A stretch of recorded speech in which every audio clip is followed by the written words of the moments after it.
Hi, everyone. Welcome back to Themis and Thought. Grab your coffee, water, tea, whatever you're drinking, go and get that. If you can hear me and the sound is coming in well, it's doing well. Let drop a one. While you do that, let's do love. Welcome to the membership. Thank you so much. A couple of things that we are trying to do tonight is I'm trying to review this quickly, not quickly. I'm trying to go over this because I'm going to go watch Love is Blind after. And I'm trying to figure out if I should come back live or should wait till tomorrow because I feel like that might be a lot to come back live. Right, Kilo? You need to rest, King. Period. Love Island. Sorry, why do I keep saying? Just know whenever I say love anything, it's Love Island. I don't know why I'm saying. My brain is not working currently, and this is not actually the day for my brain to not work for what we're going to be doing. Um, Follow your. I'm watching tonight because I saw the clips coming out, and and girl. Oh, let's ask DJ. Hey, DJ, how are you? Hello, happy Friday, everyone. Are you willing to come back live tonight, or should we just wait till tomorrow? Ooh. Because it looks a mess. Did you see the preview? No, I purposefully don't watch it. Yeah, I usually don't, but it just popped up and I looked and I was like, oh girl. So what I say you? know. I can't guarantee that I'll be available tomorrow night. That's the Yeah, thing. me either. Not tomorrow night. I mean, So, we could go ahead. no, I was just gonna say, let's see how we feel, like after All the right. episode. Yeah. All right, cool. All right.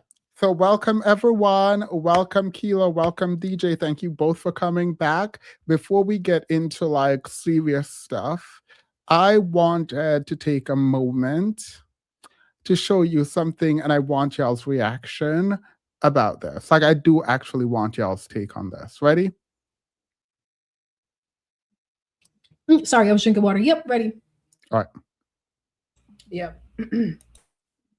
Yeah, but it's just a preference. Yeah, go no, trust me, it's just a preference. It is. I told you, whenever it starts coming to some of these white gays, especially during Pride Month, they really start showing their true colors or color when it comes to them posting their pool party pics. Because look, be so fucking for real. What's even funnier about this is that they will literally be dead ass in the comments saying, "Guys, this is nothing like who we are. We are not racist people. Like we love diversity and inclusion." The entire poll giving Braid a bunch, and they want to be out here talking about, "Oh, it's not a preference, bitch. It's giving Hidden Valley Rancho." What are you talking about? And what's even funnier is that it's nothing but a bunch of gays and some Latino gays in the comments dragging them. This one person said, "Where's the seasoning, y'all? Fit only. Wow, the diversity is insane. It's giving cold. That's a lot of mayo." This one really took me the fuck out. This one. All right, enough. Thoughts. Well, I guess I'll go first. Well, I'm biased since I did already see this. And the first question that popped in my mind was definitely like, well, why do we care again? Do we want to Okay, be period. All right. Okay. I feel like that's the only real question. Like, why are you up in them people's picture? These people, Because he wants to be included. That's yeah, the only thing I can think of. right. And that's my problem. Right? That's my problem. It's like you see a bunch of white people take a picture of themselves at a pool party, white, muscular, living it up, doing it up. Why are you online complaining? Right. I mean, oh my gosh, white people might be racist. Like, I don't know. Like, are we still reacting to stuff like this? Yeah, that's what I'm saying. He's going viral, and people keep sending it to me and ask me, like, what you should do? Will you talk about racism and blah blah blah? Girl, why? There ain't nothing new here. First of all, I don't know if these people are racist or not. Right? I honest to God don't know, don't care, don't engage. But like, you see a picture posted of a man with his friends. You don't even know this man from Adam or Eve, right? And you are complaining because the racial makeup of the pool party looks like the person throwing the pool party. Like if this were a black man, right, and he's throwing a pool party and it's all white and no black, I can see a problem. I can see you having a problem. Right. Like, I don't understand. I don't understand why this is a problem, girl. You're just crying because you want to be there. Right. mind you, I did go on his page. Should I let this go now? Never. No, like, I should let it go. Never let it go. You want to see something on his page that Mhm. that he said. I saved a bunch of them, but I only need one. So let me find the one that I actually need. And he thinks he's eating, and his chat is hyping him up. But I see something completely different. I see a person who will give up everything about himself, his humanity, to be accepted. But let me find this. Give me 2 seconds. White people being white. We supposed to care. Right, like, why are you online complaining? Girl, please. And nobody got time for none of that. This is why I've never been able to like jive with, like, you know, when you have those friends when they're like, oh my God, these apps are so racist. And you're like, how? Yeah, what are you looking for in these apps to find racism? Right, but also I feel like a lot of people keep forgetting that there's the word minority means something. Like, we're not going to be the majority at every single function. Like, that's just Right. not a thing. And don't they have like specific gay pride for black people? Like, why aren't you at the black gay pride, girl? Ain't nobody got time. Right, you need some black men, you need some niggas. I help you. I want to talk about something that really bothers me in the gay community. As a biracial black man, I get Oh, here it is. Here it is. read as a lot of Needed to hear. things. Sometimes people will spend days talking to me because they're curious. All right, let's do this. I hope this is the one because I'm not gonna look through any of them any further. I heard Stars about the MFR said he's mad that he couldn't be the token. No, y'all, he said he biracial. That's all you need to know. Right here. Talk about something that really bothers me in the gay community. As a biracial black man, I get read as a lot of different things. Sometimes people will spend days talking to me because they're curious. But eventually the conversation comes up because what are you? And I'll say I'm black. And then suddenly the energy changes. There's this weird thing where people hear black and all of a sudden you're not exotic anymore. Or a lot of gay black men, especially biracial black men or racially ambiguous black men. This is one of the only experiences we've ever known in gay dating. Being wanted when you're a mystery, being treated differently once you're identified as black. No, because what this creator is saying is so fucking true. All right. So I had no problem with what the first person said, didn't care, whatever. But so I was like, why are you sending me this? Right? This is the second video that was sent. This is not the actual one. But then he popped on. My friend was like, keep watching. Let's hear what he says. True. Because especially in the gay community, as someone who's like also mixed, I have a lot of men in the gay community that will hit you up and will hook up with you and will want to like date you and talk to you solely for the fact that you're mixed. And say shit like, oh, you're attractive for a black guy. Bitch, be fucking for real. Like, it's the worst thing in the world to be black. Or they'll only date you because you're mixed and that you're also like kind of racially ambiguous. And you have the other side of it, especially in the gay community, where if you are mixed or you're like racially ambiguous, I think that they can get away with saying some of the most racist shit to you because you're not fully black or you're not fully Mexican. Or they will full out say like a lot of fetishizing things and say like a lot of things that they think will turn you on because you're not fully black. Talking about, oh, I never had BBC before, maybe you could be my first. Really, girl? And as someone who's light skinned and mixed, bitch, like I have it easy. I see the way that I have my privilege in the gay community. But as someone who's mixed, you have a lot of men in the gay community that will feel comfortable saying fetishizing things to you and using you as a king. And then the second that you confirm that you are black, they somewhat lose interest in you. It's like, bitch, what the fuck? Like, you know I was black from the beginning. You just hated the fact that I confirmed it and I wasn't a mystery to you anymore. All right. That is all I needed to hear. Please tell me what just happened. I'll tell you what happened, but tell me what you think happened when I heard that. No, if I'm being honest, I kind of like got stuck because I was trying to find the racial ambiguity on screen. I didn't find it. And so Right. that He took my light skinned focus. girl, so he light skinned, so that's the racial And ambiguity. privilege, period. No, here's what he said. They will say the most fetishizing things to me, the most degenerate and racist things to me. And when they find out I'm black, they will lose interest. He's still interested. What you talking about? Right. So, girl, please get off my screen. He said that's a red flag for you. That's not a red flag for me. Right. Please get off my screen. We're done. We're done. Also, Like, I'm having this problem where like people are having these big takes that I feel like I learned when I was in like 6th grade. You know what I Right. mean? Like it's just like, oh, white people are being racist. Can you believe that?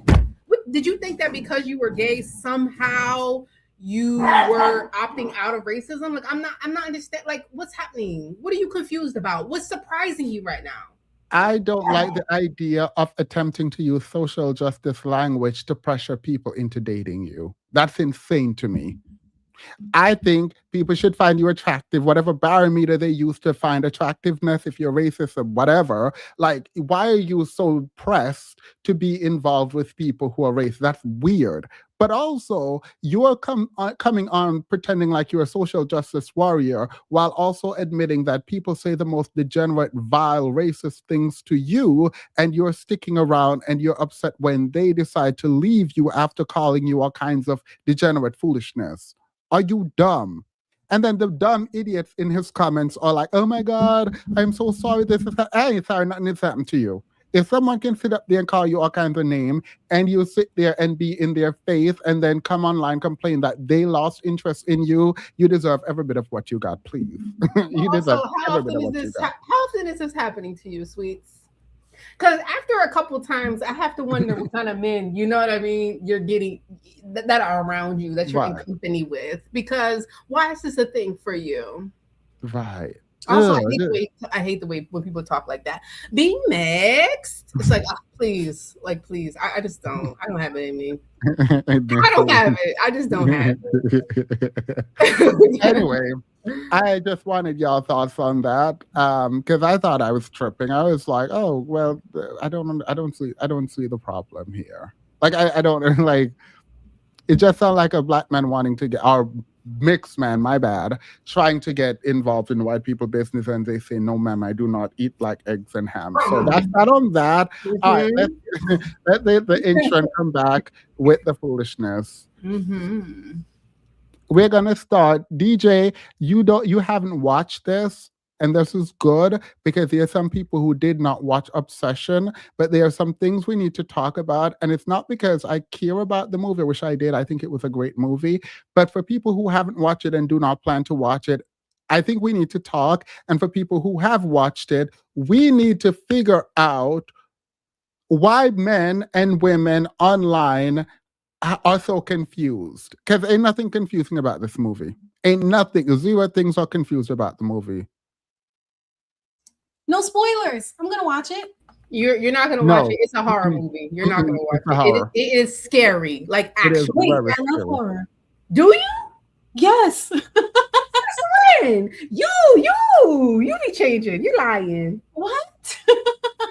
Y'all never asked me outright. I love horror movies. It's one of my favorite I genres. think you said you didn't. I'm pretty sure you've said you didn't like scary movies. You're Maybe confusing me with somebody else. I don't like overly gory movies, but I'll deal with them. My preferred horror movie is like paranormal. Oh, this is gory.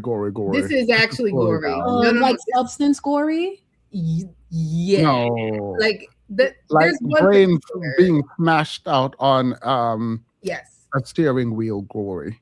Oh, Yeah, oh, no, I'm cool with Like that. you wearing someone's scalp gory. Okay, I can deal with that. All right, cool. Their I'm gonna fresh watch it. scalp.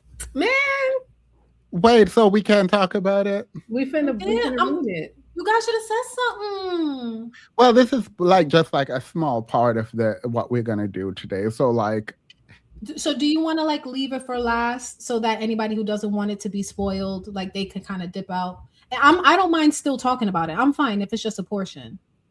I'm fine with that. all right, we can do it last. I think we can do it last. We can work with we that. only talk about one particular character that's Okay. not super important. Maybe that's No, I think they're super important, and I feel like if she does not want to be spoiled, this would spoil it. When are you gonna No, watch sorry. it? When are you gonna watch it? I could. Well, if we go live again tonight, I'm not going to have the time. But if not tonight, I would probably watch it tomorrow. All right, we'll make the live shorter and cut it out completely. Yeah. We're gonna cut this out completely. Yeah, you ruined it. Thanks. Damn. All right, let's- okay, so now we're going to just go into serious topic then. Wait, what about my calling? Wait, can you send it to me again? I didn't see it. Oh, I sent it on this. I sent it on. Yeah, it's in the Discord. Can you send it? Just send it in the private chat. Well, I got you, Kilo. Don't worry about it. I'm already All looking right, at it. I'm gonna hit the intro then. Okay.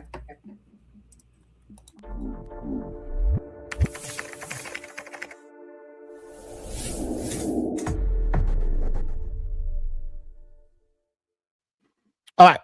So before we get into mess, we're gonna watch Kilo's video. There are two videos we're gonna watch before we get into mess. One of them comes from Sunji's channel, and the other one is Kilo's video. And this man done pissed me off. So now we have to react to it, and then we'll go to Kilo's video. Y'all ready?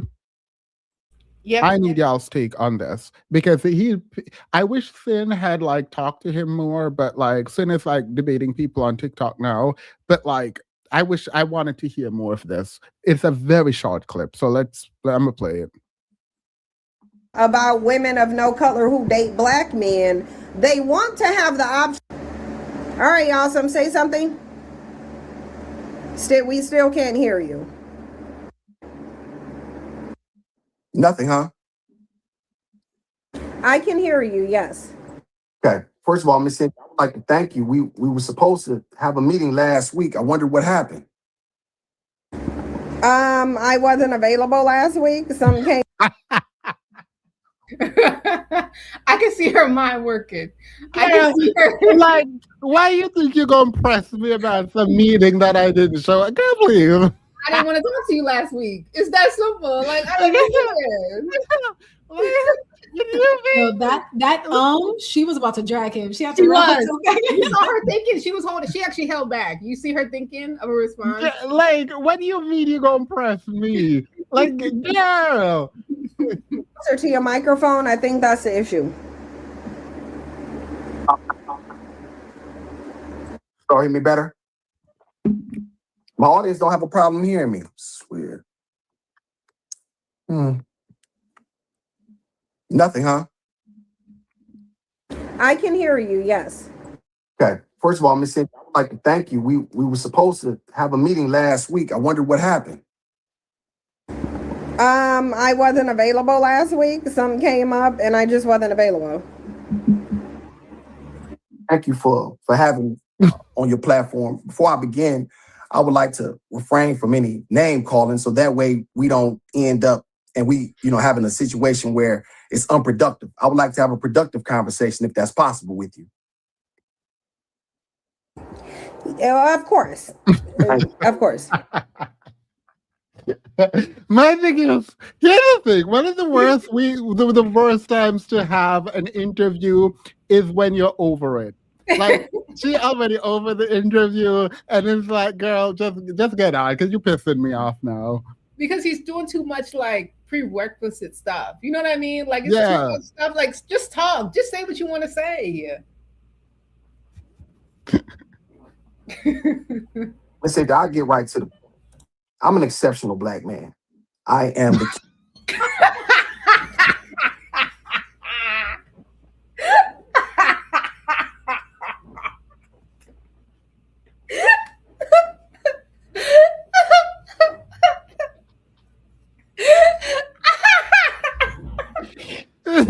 Like, you know you're gonna get dragged. Like, you know you're gonna get like. Look at her face. Her eyes rolled out of her head.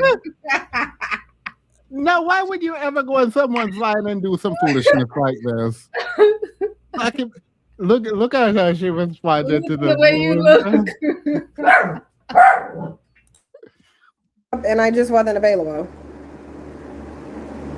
Thank you for having me on your platform. Before I begin, I would like to refrain from any name calling so that way we don't end up and having a situation where it's unproductive. I would like to have a productive conversation if that's possible with you.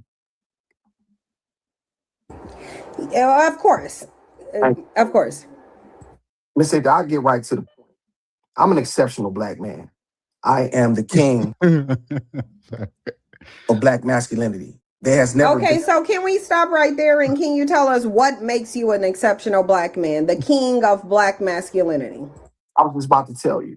A man who has been through the fire, I've been through the gates of hell, and I've been tested, I've been purified, and the Creator has set me in order for me to. Baby, he about to give you a sermon. These men are so delusional. These men are so delusional. I've been tested. Aha! woo, through the gates, and I come out purified. Da, da, da. These men are so delusional. Why would you go on Sin's channel to do this? He might not know her, probably. He might not know her. He can't. Bring these Yeah, no way. Ain't no way. messages of self-reliance and perseverance back to black men. I tell black men to protect their seeds. Don't make better decisions than me. I tell black men to stay away from alcohol and weed, stay out of white men's prisons. Make sure you exercising, make sure you're hydrating, making sure you're being the absolute best versions of yourself for yourself. I have taken care of my daughter, Miss Cynthia, since she was this big, right? I hate him so much. I hate him so much. Just be saying anything. Like for real. They just be saying anything. They really just be talking. Like these men just really be just saying whatever pops into their mind at any given point. And I was very successful in my business. Some people may have think that it was not positive. However, it was my business and I was very successful. And yet I decided to put all of that aside just to be able to give this little girl an opportunity out of life. I've always preferred black women. I've made that very clear. When in Rome, you're doing wrong. So my preference has always truly been black women. And I've stated that over and over again on my channel. I've always said that. However, you know what I'm saying? As a man, you take what is available. And so that is that. Now, I love my daughter immensely, Miss Cynthia, and I want to be honest with you. I would not be here if she was not be here. I would end up getting killed by the feds because I was never going back to prison under any circumstances.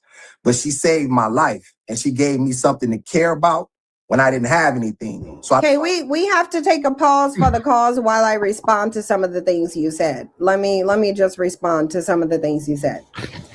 You said that you're an exceptional black man. Exceptional means to go above. You're doing something that's not typical. You're doing something that's unusual. What of those things did you mention that was not typical of an adult male to be doing? who didn't have absolute. I think it's what needs to be understood, Miss Cynthia, is that I was out the streets and I literally. So hold on. What makes you an exceptional black man? I was out the streets. Period. He ate that. He ate that right on up. It's funny that he's so representative of black men who do the barest of minimums in our community and they get praised for it. And so when they leave the community, they don't understand why they don't get the same praise. Like they're not understanding, like, yeah, I watch my kid. Like, why is not everyone standing up, like clapping for me? Like, I'm not in prison. Like, I'm that man. Like, I'm not in prison. And I mean, I might have gone to prison because I'm a felon, but now I'm free and I have a child and I'm trying to take care of my child. That makes me exceptional. Girl, please. Like, I'm not understanding the, like, oh, thanks. I took Right. You're a regular man, girl. You're like extra regular. Actually, not even that. Not even regular, because most regular men ain't going to prison. Let's be very clear. But also, you're saying if not for my daughter, all this horrible stuff would have happened to me. So, as a lone person, you didn't have any strength on your own to mentally withstand the world. You needed your daughter to be there to keep you from getting taken out by the feds. Right. Oh, okay, real exceptionally dumb. I can't. I'm so done with this. It's almost done because he can. Finn ask him, "How are you exceptional?" and he gonna crash out. You come up here and you say, "I'm an exceptional black man." You are getting asked, "How are you exceptional?" and you crash out. They Finn is trying to use words to trick him. Oh, of course, per usual. Mm-hmm. You're not supposed to be in the not being in the streets is not some exceptional thing. You're listing basic things. Hold on, because I didn't cut you off. What you're talking about are things that you're supposed to be doing or that you're not supposed to be doing. That doesn't mean you're doing something that goes against the grain, that's like exceptional. No, you are not doing anything atypical. You're not doing anything atypical. Black men are not supposed to be going to jail. So when you don't go to jail, you're just being normal. When you take care of your child, you are being normal. That's what you're supposed to do. You're supposed to uplift your community. You're supposed to take care of your child. You're supposed to stay out of jail. Those aren't exceptional things. What makes you an exceptional, by definition, your word, not mine? What makes you exceptional? We're talking about me, so I'm going to finish, please, and I'll finish. What I'm saying is this: my whole life has been exceptional. I've braved storms that other men could never brave.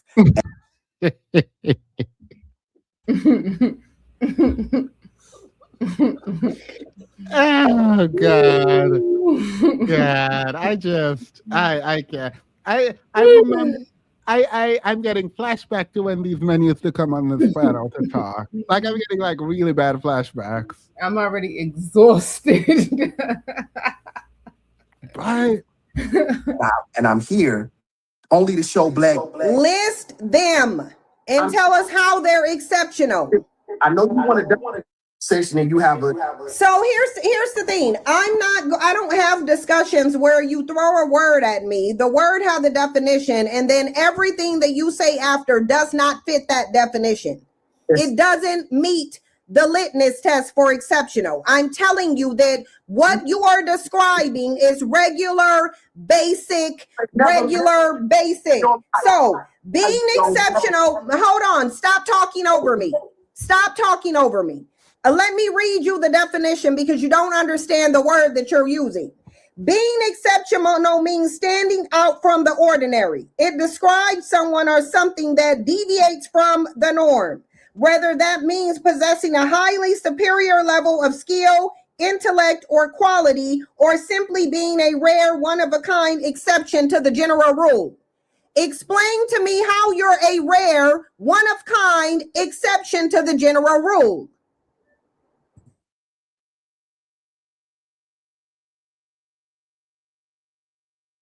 You got to come off mute. You have to come off mute. You're on mute. Even without hearing him, you can see how like aggressive he is. It's actually kind of very like it's very off-putting actually. Yeah, he's spewing vitriol. Like his lips are so pursed. He's so angry. Yeah. Realness. Listen. Don't mute me. Just unmute yourself and talk. I can't hear you. I never muted myself. You muted me. So I didn't mute me. My entire point is this, is that I know a lot of you women, what you like to do is you try to throw around flowery words in order to try to make black men look bad. I'm not one of those black men. How are you exceptional? How you said you were exceptional. She asked how, and this is the crash out we get in. Now you saying you're being tricked.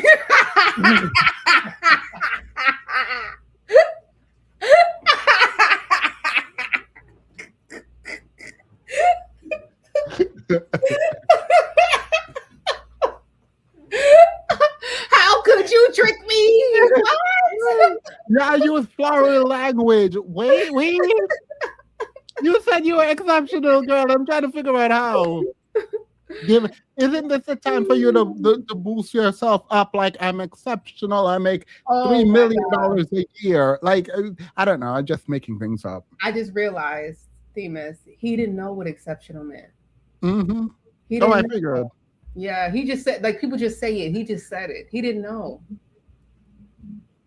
Insane, girl. Insane. I'm a black man. This is your word. What do you mean? You used exceptional. You used exceptional. You used exceptional. This is not a word. Hold on. I'm gonna remove you. So I'm gonna remove you. You can come back, but I'm gonna remove you for this reason. This is the reason why I'm gonna remove you. Because when you come up here and give me a word to describe yourself, you either need to describe how you fit that word or throw the word away. What you don't get to do is come up here and say, oh, I know how you women like to throw a word around. Nah, bro, that was your word. That was your word. I'm just... All right. So she could go continue to drag him. Here's the issue. One, I wanted to hear more, but that's only for me being messy. It had no value whatsoever. So what she did was right. Removing him was correct thing to do. I just don't understand, and this has been bothering me ever since I got on YouTube, where someone will come up and start talking, and then you try to get them to explain that which they're talking about, and they get mad at you for asking basic questions about that which they said. Like the most I am an exceptional man. Cool. How are you exceptional? Oh, you trying to trick me? You trying to bring a black man down? Like,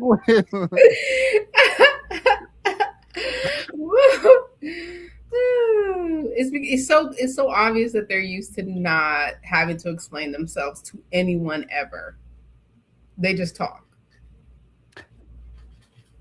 How are you exceptional? Took him right on out. Yeah, immediately. Like, that's insane. The intellectual level is at the lowest of low at this point. Girl. Ain't nobody got time. I definitely had the same reaction to him. Like when he was on mute, you could just see the anger. Yeah. It was just like, oh no, she barely asked you anything, and you're already this angry, yelling at the top of your lungs. Like, wow, right, aggressive. Someone said an aggressive bandit.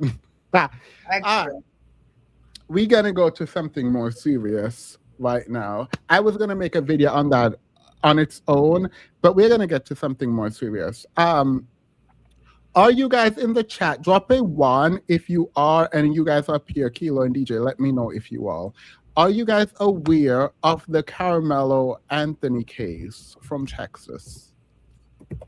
Yep. Have you been following?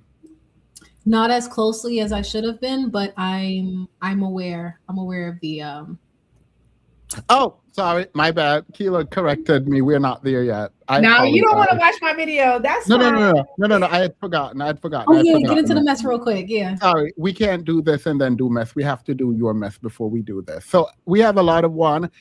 Hold on tight. We're gonna get into the Carmelo Anthony case. After this, we're gonna watch this video from. I was gonna say DJ, but Kilo is the one who sent it. Now, let's be very clear. I have no clue what this video is. Y'all know I don't ever get into no mess. I don't watch mess. About to speak to Kylie. She recently found out a couple of months ago that her husband was having an affair. She found text messages on his phone. She confronted him. He did admit to it. Bookish Mama Dreaming. Thank you so much for being a member. I appreciate that. Welcome. All right. So she found out her man is cheating. You can speed it up just a tad if you need to. Just a tad.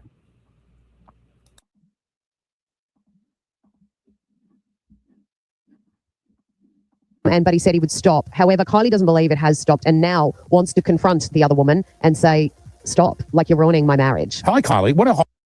No, absolutely not. It's a chop, girl. It's a chop. That other woman is not ruining your marriage. Your man is. Absolutely not. Immediately no. Immediately no. Immediately no. What's it? Hi, whatever this is, Shirley. Immediately no. Immediately no. How dumb are you? How stupid. So you think if she stopped cheating with your man, that your man just gonna stop cheating on you because you think it's one? You found out he's cheating on you with one woman and you assume it's just one? Girl, it's a chap. Are you dumb or are you stupid? Like, I hate low self-esteem with disgusting people like sitting up there talking about, hi, I'm gonna confront you because you've been sleeping with my man. Can you stop because I want to keep my marriage together? If you don't get off my phone, piss me off. You want to confront? Why are they not addressing the woman who called in? Why? I'm gonna address you if you ever call me. If I ever operate a phone line, which I would never do because I'm not a counselor, not in that way. And you call me like, hi, I have another woman on the phone. I want to confront her for sleeping with my man. Please know you're gonna get dragged. Before I even talk to the other woman, you were getting dragged. stop. Like, you're ruining my marriage. Hi, Kylie. What a horrible situation you're in. Are you I doing all know. right? Hi guys, sorry, I'm a bit nervous. That's all right. I Are you get doing it. okay? Are you doing okay? Because it's not easy what you're going through. It's just been really hard to go through this, to feel like someone you love so much is continuing to betray you. Like, it's one thing to do it and it's to continue it on. When you found out, when you read the messages and you had the confrontation with your husband, was he remorseful?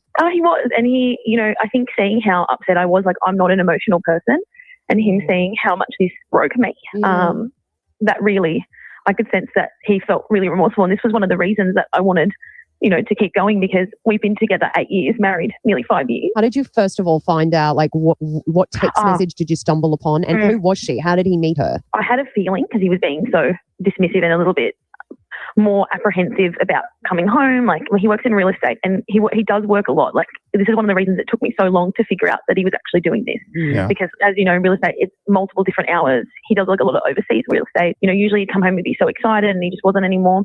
And then I got a bit anxious one night and I went through his phone, which I've never done. In 8 years. I've never done that.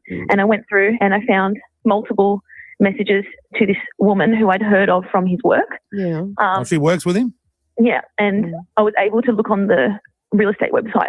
Obviously, they list like who the agents are. Yeah. And from doing some detective work, I was able to put two and two together. What kind of messages? Were they dirty messages? Like, was it very obvious? There was lots of messages of them meeting up in places, saying things like, "Oh, I'll meet you here because everyone else gets a bit suspicious," and that started me going, "Oh my god!" Right. So it wasn't like, "I'm going to eat this, I'm going to blow this, it wasn't like filthy." No, it was sneaky. It was more little subtle things, and then as it got deeper, I noticed that they were messaging in like apps that are decrypting apps. And did he say why he did this? Well, originally it was that we'd been together for so long, and this person from the pictures does look a bit younger. He just wanted some strange, and it was right there, and it was available, and he took advantage of it. Yeah, which I it's still not an excuse to hurt someone that you've been with for 8 years and share a life with, But like a man in his 40s, seeing someone a little bit younger, So what we're going to do is get this girl on, and you want to confront her, right? I do, and I honestly just want to talk to her and say how much this is affecting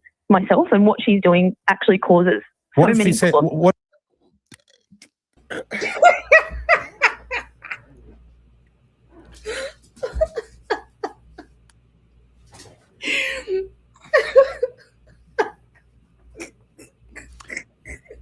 Don't piss me off, Keela. Keela, don't piss me off. You want to tell the other woman how what she's doing is affecting your family? What about your dusty, disgusting, degenerate, communicate nothing a BF man? Like, what about your man? Like, I hope the woman drag her. I hope you're sending this because the woman is gonna drag her and tell her, please get out of my face. That's our man. Girl, I hope that woman said that's our man, and please don't call my phone again. Embarrassing yourself. You know you got him on the weekdays and take care of the kids and clean up, and I spend his money. Like, please. She said, "My man is my man. It's your man. That's her man too."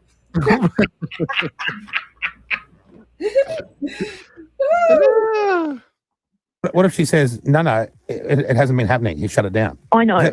I know. Like, You do. it's not even about whether or not it's happening. I know that it's happening. Let's just bring on Sophie. Hey, Sophie. Hi, Sophie. Kyle and Jackie, how are you? Hi, I'm good. How are you? Yeah, good. Now, all you know is someone wants to confront you, and you've been brave enough to even come on and go, okay, no worries. Kind of nervous, but Yeah. Do you have any idea what this might be about? I have no idea. We have a woman named Kylie here, and I'm just going to leave it up to Kylie to chat to you and tell you. Kylie, here's Sophie. Sophie, this is Kylie, the one who wants to talk to you. Go, Kylie. Hey, Sophie, I know. All right, so why the other woman sound happy? The wife sound like she going through it, girl. The wife sound like she going through hell. The wife sound like she's struggling. And the other woman, the mistress sound very happy and excited about life. Let me tell you, the mistress sound like her skin is clear. Hi guys! Oh my God! What's up? I heard someone want to confront me. Tickets.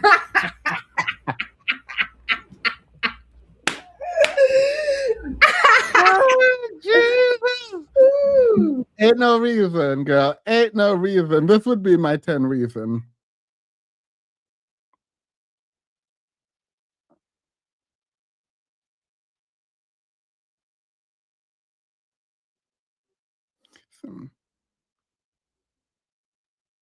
Wait, you said look in the Discord. I ain't seen nothing in the Discord. Murder trying to distract us.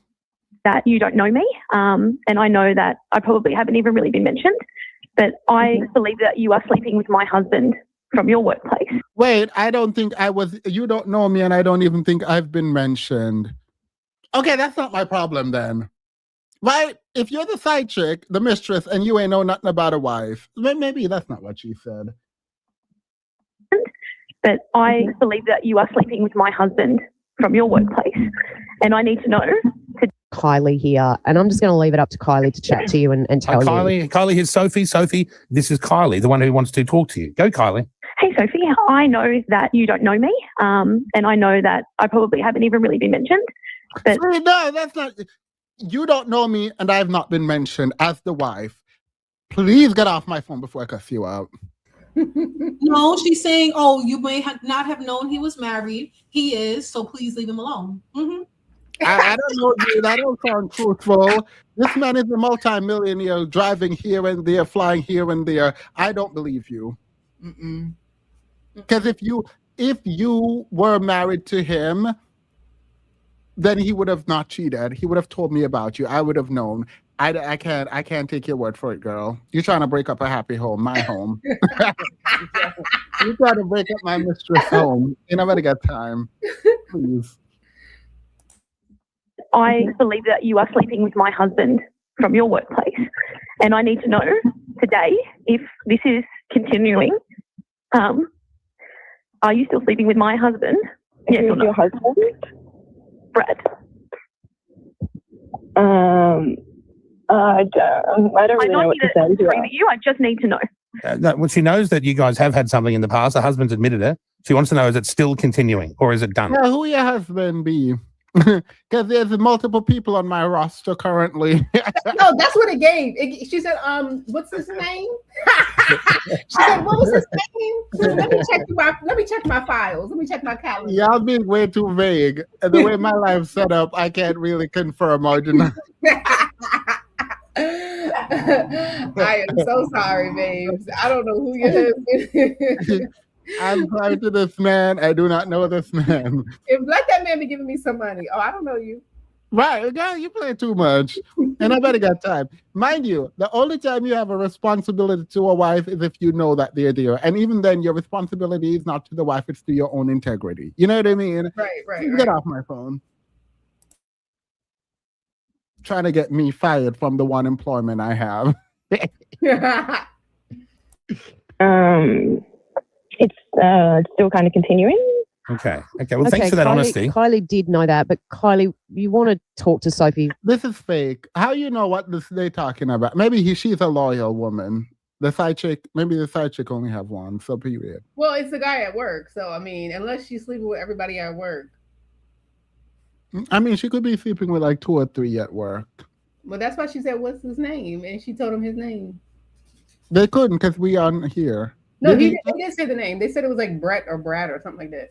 What? So they said the person's correct name?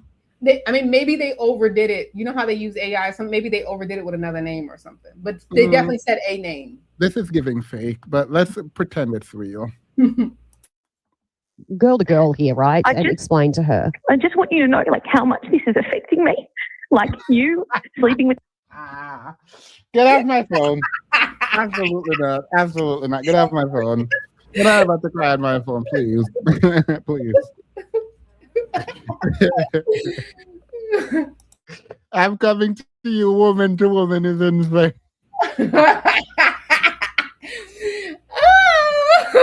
I can't. I actually can't. My husband is ruining my life. We've been together 8 years. This is someone I idolize. And I can't even look at. Like, I knew what you were doing, and it's affecting me. It's hurting people, and it's breaking my whole family apart. Like, something I've been working on for so long. And I need you to know that. He does love you, though. I don't know if that makes it better. So you know about Kylie. This isn't a surprise? But how could you do that? I don't understand how you could do that. Girl, wrong person. Absolute wrong. How could you do that? You're aiming that in the wrong direction. Why? Also, why were you idolizing your husband? Right. Separately, mistress, why are you trying to soothe her? You know that man don't love that girl. Well, he loves you. I don't know if that helps. When we're cuddling, he talks about you. You do come up. I mean, if he didn't love you, he wouldn't have mentioned you the other day when he was buying me a Prada bag. The last Hermes I got, he talked about you a little, so period. Oh, you ain't got a bag? Period. Yeah, you got children at home taking care of kids. Mm-hmm. You're the lucky one. She should be like, you are actually the lucky one. You got the ring, you got the kids, you got the home, you got it all. All I get is money and trips. Correct. And that cannot keep you warm at night. Exactly. Yeah. It don't keep you warm. Like, a Birkin can keep you safe at night, girl. Period. It's more just sexual. What's that, Sophie? Like, it's more just sexual. Like, I think it's just...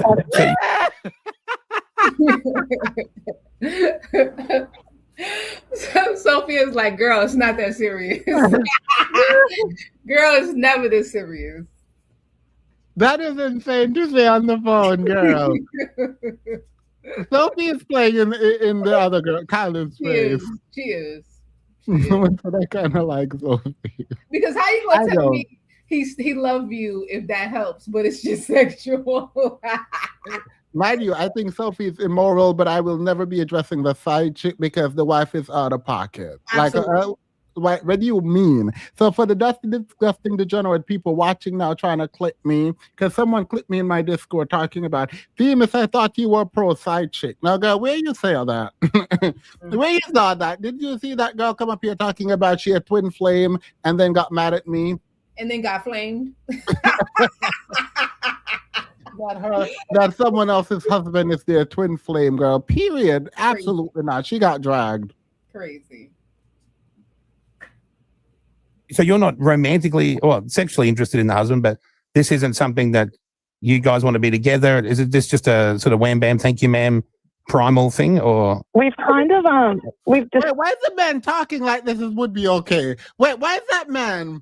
You just y'all wait. saw that, right? Y'all caught that. You gonna see why? All right, I want to see why, because this is ridiculous. This is actually kind of the way he just framed that as if, oh, it's nothing serious. It's just your husband is just out there sleeping with someone else, but it's just like a primal thing. It's primal, girl. You shouldn't have to worry about it.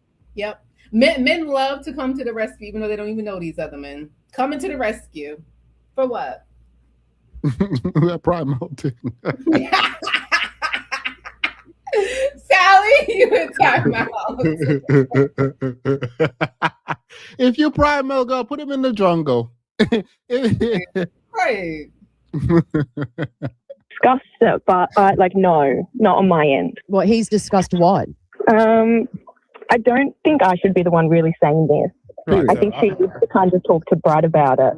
So I'm adding up one and one that he might have made some sort of indication that you might have a future together. And then that could be just bullshit just to get in your pants as well. Like, we're capable of anything. But Sophie, you're saying you don't want that. No. Kylie? Like, even if it's just physical, you're hurting me.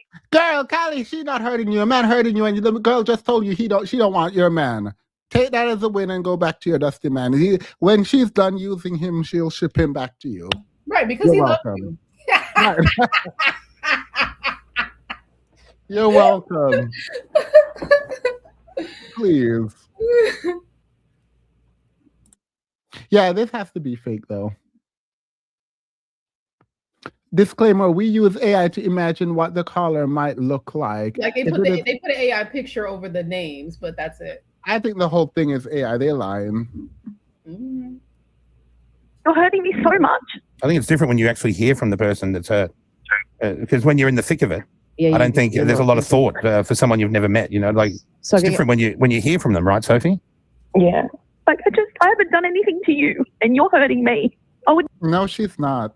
If she sleeps with a random man, would you be hurt? No. She's sleeping with your husband. The problem isn't the man she's sleeping with, it's because it's your husband. Right. So it is not she that is doing the hurting, it's your husband doing the hurting, girl. Correct. Wrong person. Mm-hmm.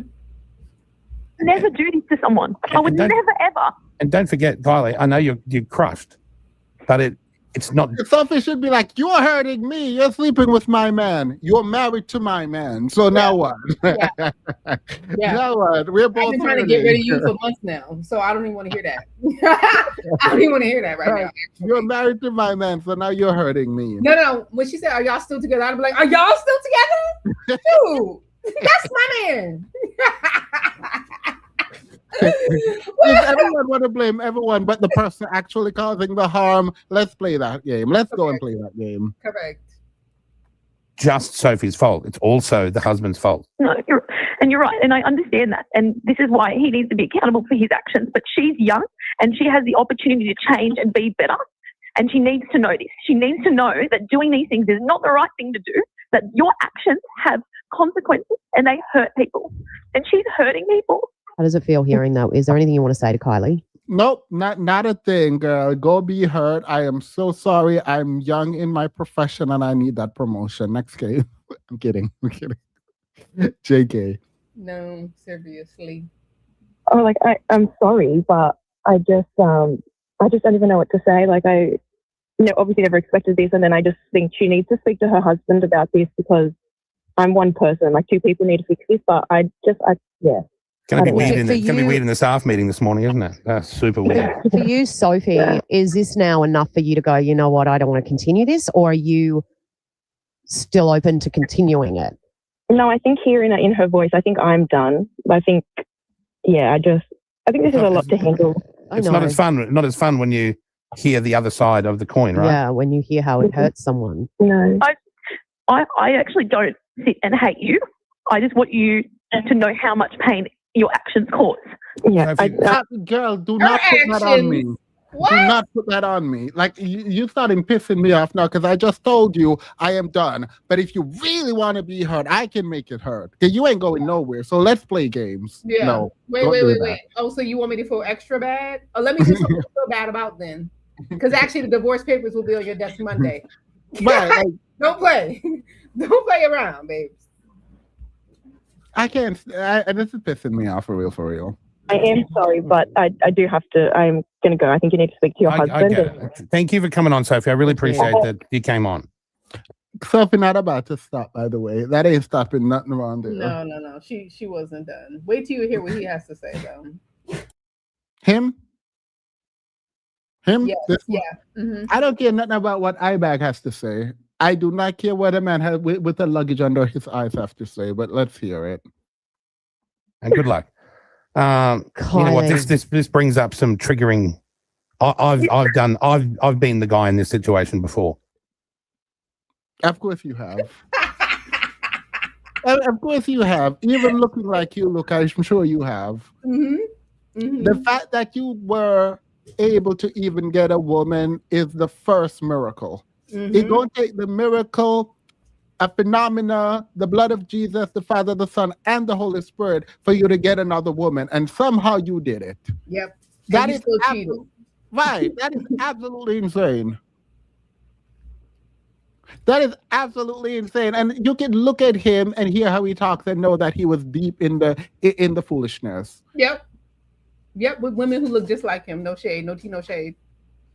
Like, one. Let's hear. Is she gonna say something? I can't remember. I just remember him. He has a lot to say. All right, let's hear what he says. So, and in all honesty, I probably never dealt with it or never had the proper emotions when it happened to me. And I wasn't in your position, Kylie. I was in your husband's position. So I was sleeping with 7 girls at the radio station in Perth, and they all confronted me one afternoon in my office. I walked down and they were all standing in my office, and I did whatever. Oh, that's how he did it. He didn't need no blood of Jesus or nothing. He was the boss, and he was sleeping with the interns. Got it. That makes sense. That makes sense. You degenerate, disgusting, vile human being. And for that woman to be sitting over there working with him, knowing how degenerate he is absolutely diabolical. I would just assumed she was one of them. Yeah. Yeah. No. I just assumed she was number 9. I just So assumed. you use your power and influence to take advantage of your subordinates. That's what you just admitted to. Yeah, I assumed the woman wasn't saying anything because she one of them. That's what I assumed. Real man would do. I turned around and ran away. Didn't deal with it. Ran away and moved cities. Real dead shit. I was. Kylie, Why did you volunteer that information? No, let's actually all together really think about why that information was not adding in any meaningful way to anything. He did not clarify anything about what she should do, what the man is thinking. He did not add anything at all. Let him finish. He gonna tell you why he said that story. Obviously there's a big issue there with the husband. Yeah. You know, at And the end of the day, we can get Sophie to stop. But your husband saw how much this hurt you, said he was stopping and didn't stop, and has obviously had conversations that go deeper than just an affair. I think you're right. Yeah. And that's This awful. is why I feel so sick. No, You no, know? I feel sick for you. I actually do. It doesn't mean that's the end. What it means is that the Band-Aid you ripped off this thing earlier when you confronted the husband, and I believe he was remorseful, but maybe this guy's got an addiction. Maybe it may just not be that he doesn't. It's not always. Do not listen to men, myself included. Do not listen to men. What do you mean? You don't even know this man. You don't even know this man. You don't even understand the context for which the engagement occurred. You know nothing.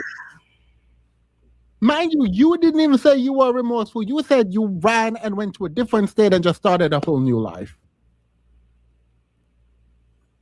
So you brought it up to tell everyone that you can get women. And that, not everything is because, let him finish. Not, there could be reasons. He doesn't love me. He doesn't care for me. Sometimes it's worse than that. Like, he may still love you. Even that girl said she knows he loves you. He might have some other problems going on. Well, he's the victim now. And you need to put on the banner of salvation to go out and fight for your marriage and your man. Yeah. He told that story to be like, yeah, men do that. And that doesn't mean we don't love you. That doesn't mean we're horrible people. We have things going on. Primal things. When he said primal things and I paused, I'm actually getting really good at the kind of discernment to know who these degenerates are actually. Because as soon as he said, oh, it just didn't mean anything, just primal, the way he was dismissive of what was taking place, I knew he was a part of the degeneracy. Yep.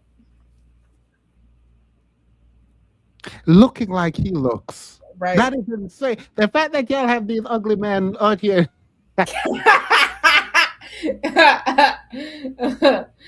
No, it just makes you laugh, right? Because they tell you need to get with the good guy. You guys are only going for the good looking trappers and the good looking Tyrones and this one and that one, when it's the basic ass dudes who are cheating. Right. With this attitude, with this culture, this way of thinking. The basic of basic men thinks it's okay to cheat on you. The most nothing. So if you got, let's be very clear. Don't listen to me for real. Let me put this. But if you hear what I mean, if you're crying about a man cheating on you and you are staying and you keep crying, when you reveal the man, people should understand. Yeah, people should be like, yeah, got it. You know what I mean? Or like if he's like super rich, like it should be like sticking around crying about a basic, like Dusty Degenerate weekend man with the bag under his eyes, looking like Humpty Dumpty after the fall, and also like he lives at the North Pole. Like, why is it? Like, I just don't understand how someone looking like this could just do you dirty and you stay cry. Like, and how is he participating in cheating culture? Roster. How is he participating in cheating culture? How? Right. Power. Using his power in the workplace. That's true. Yeah, that's true. Like, I need when you're going through it and you show me the man, I should be like, oh, got it. Oh, my bad. I see why. Like, I ain't even gonna tell you to leave. Yeah. No, if I pop up and I'm going through it, you have to know there's a reason, like a real reason. Right. Like, you gonna be like, oh, y'all, I'm broke and I ain't got nowhere to go. So it is what it is. Like, it can't just be like, I'm providing for this homeless man who is broke and also ugly. And he cheated on me when I'm at work. Go ahead. No, every time we hear these TikTok like stories about my man did this, they pan the camera over to the man, and I'm always quite blown away, and not in a good way. It needs some professional help. So Yeah. the answer is not always done, dusted, I'm out, it's over. Some people want to do that. That's fine. Some people sink deeper, and you can get through those things. Like, I'm not Yeah. saying you can, but it is possible. Like, you can repair things that seem irreparable. Thank you But so much, guys. But I know that was really probably a bit awkward for everyone. No, But, it was really good to hear that, at least someone on the other side of it can hear how much it affects a husband. She's so useless too. Like, you just gonna let that man run amok, and then you're not gonna check him, and you're gonna be like, oh, go forth now and go save your marriage with a man that's gonna continuously cheat on you. Right. If you confront the man and he continue to cheat on you, just know he not gonna stop. No, It's never. not a thing. Unless he's wheelchair bound, and even then, he might cheat still. Yep. Also, he sound like Dr. Delaney? Yeah, exactly like Dr. Delaney. That's why I'm pretty sure Dr. Delaney out here dipping it and doing it. Yep. They all Didn't he have admit the same to rhetoric. cheating on his wife at one point? Or am I Huh? confusing him? I said, didn't he admit to cheating on his wife at one point, Delaney? Or am I confusing him with somebody else? I remember they had some big blowout that like almost ended their marriage, and they somehow came back from it, and that's his whole like character arc or whatever. But I don't remember what it was. Okay. All right.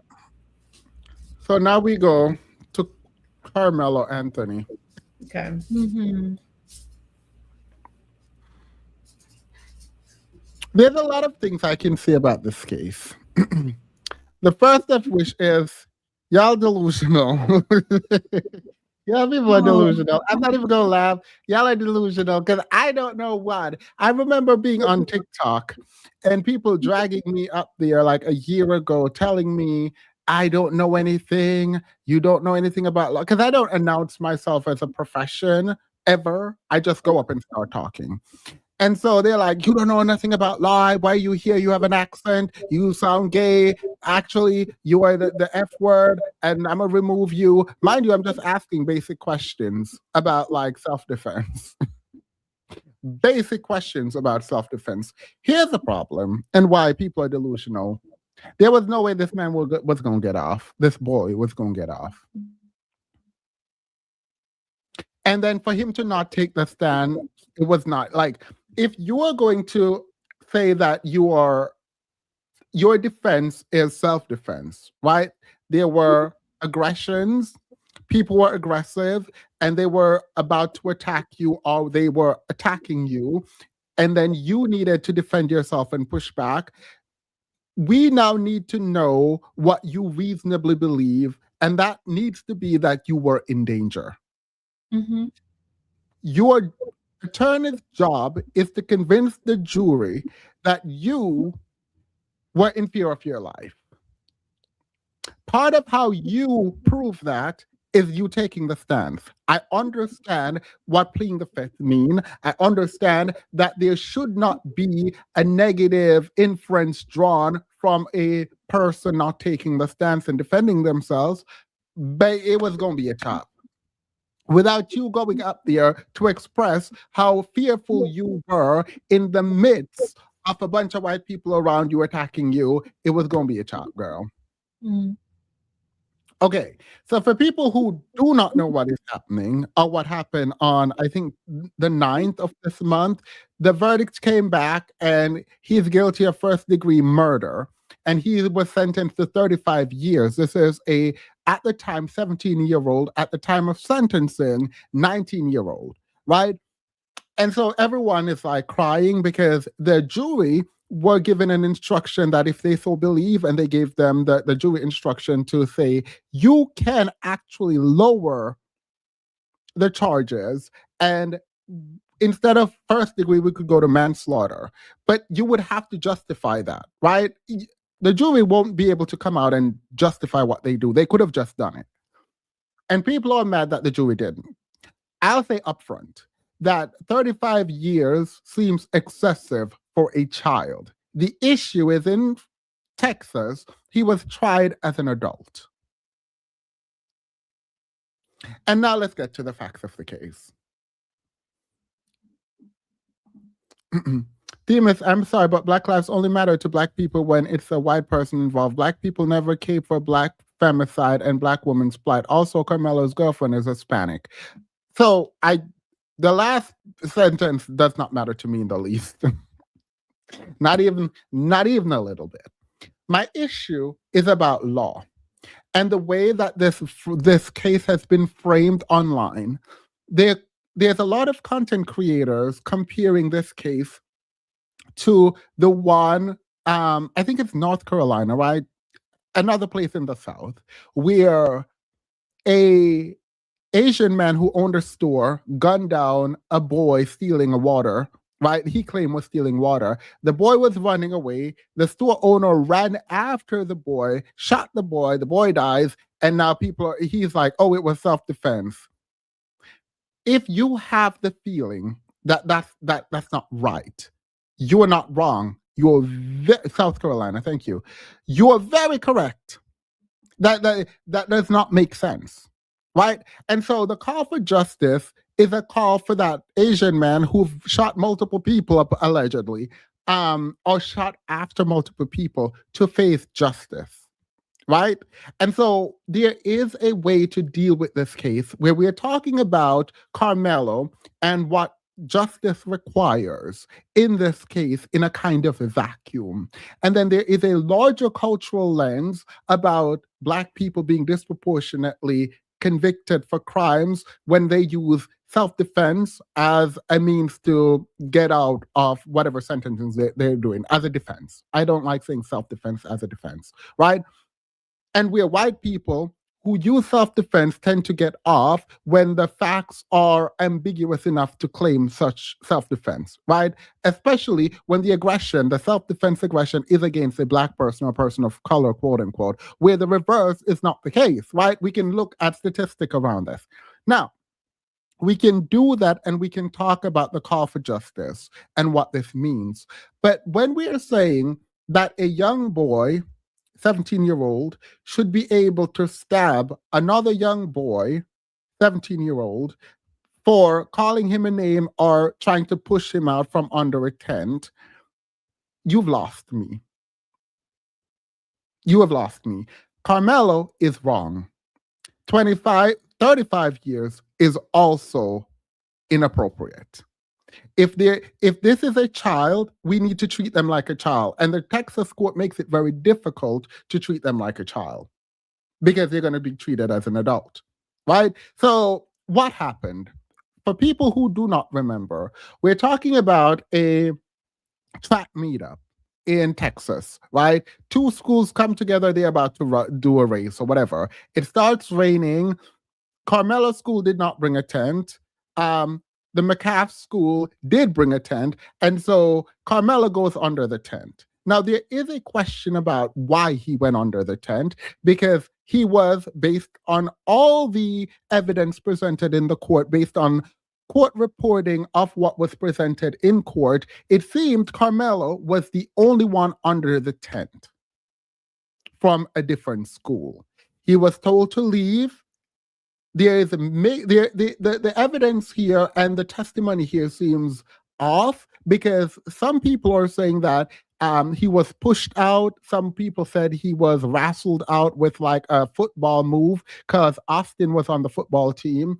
Other people said that he was grabbed, and then there was another testimony that there was a little bit of a scuffle, right? Why are you touching this boy? I'm talking to the white men. The 6'2" white students were dragging or fighting a 5'8" Carmelo. That's the problem, right? So we can all sit, and I'm not about to do I'm trying to not do the emotional and appeal to emotion thing. So I'm trying to do the facts as broadly as possible with as much information as I can give based on what the reporters in the court were telling us based on these testimony. So now we have a boy, Carmelo, in an opposing school's tent because it's raining. He's told to leave. He's then physically assaulted. There was physical contact from Austin to Carmelo. This means that Carmela was not the initial aggressor. There is, however, an issue here because one of the testimony and the one that the court seems to be confused about was when Carmela says, touch me and see what happens. The issue with this is that you cannot invite aggression and then use self-defense. The question fundamentally is a cultural one here. When Carmela says, touch me and see what happens, is that an invitation to touch him? Absolutely not. It is saying, do not touch me. Leave me alone.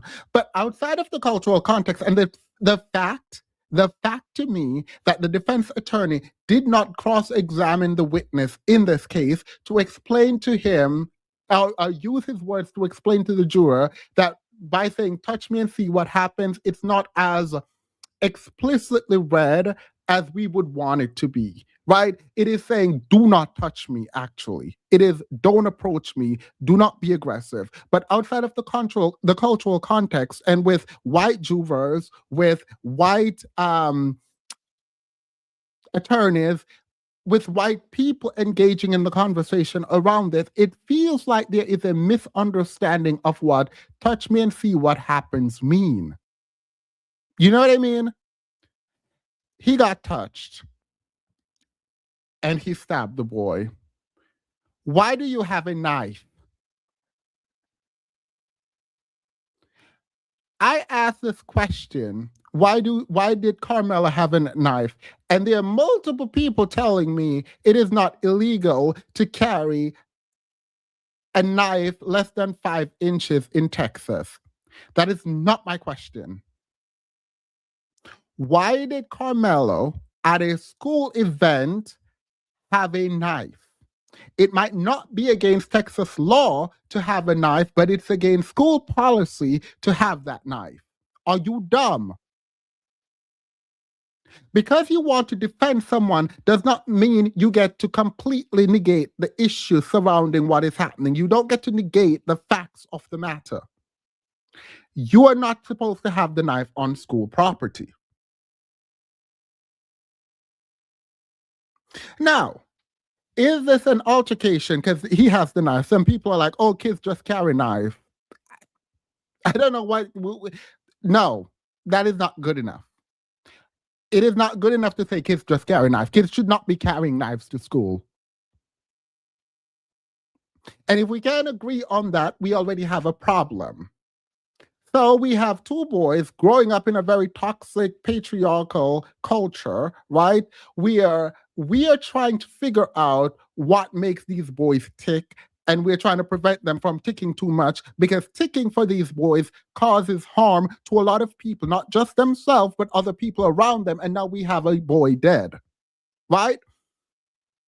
2 boys, one sitting there getting shelter from the rain, another with his twin, because his twin came out and said they were all around him. So all of the people who were on the stands talking about, oh, the twin was over on the other side of the tent, the twin wasn't near. No. It was 2 men, at least, boys, 2 grown boys who were like 6'2", and other people approaching him, telling him to get out from under the tent.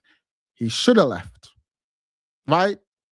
When he did not leave, those boys should have gone to an adult to get an adult to remove him from the tent if it is their policy that other teams cannot come shelter under their tent in the rain. That is a weird policy that is probably non-existent, but you do not get to do that. So you don't get to put your hands on someone at all. And then you do not get to stab someone in the heart after they put their hands on you to get you to remove you from under their tent. Are we good? So in the heat of this aggression, Carmela stabs Austin. Austin is dead. A young person has lost their life.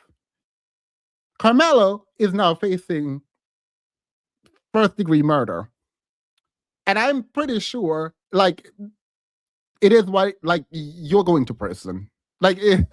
You're going to prison. The question is now, what is the mitigating factor?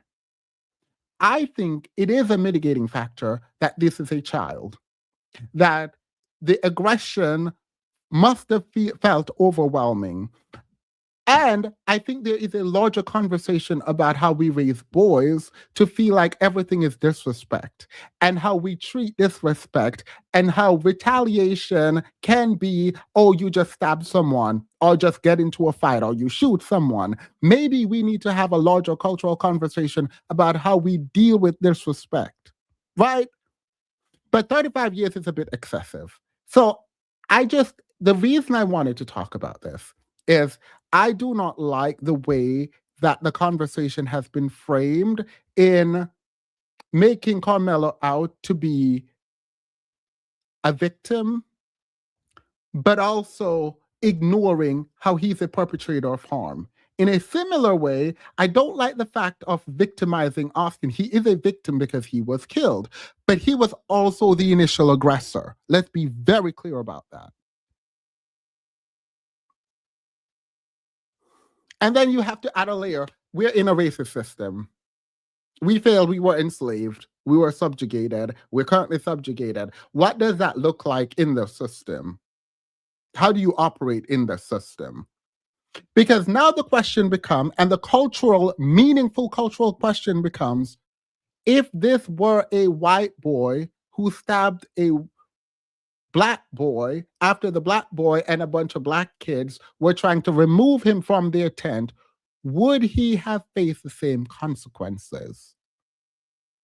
This feels hypothetical. It's really not. There are examples of this. And how do you manage the reality of, well, what Carmelo did was wrong, it was excessive, it was disproportional force, right? You don't meet someone pushing you by stabbing them, right? Particularly when you know it was to remove you from their tent, right? You don't get to stab someone in the heart because of that. Even if you warn them, you don't get to do that. But if the races switched, what would have happened? And without the ability to go back in time and do it, we don't actually know, but we do know. You know what I mean? In the words of Dusty, let me not call her Dusty. In the words of Candace Owens, you don't know, but you know.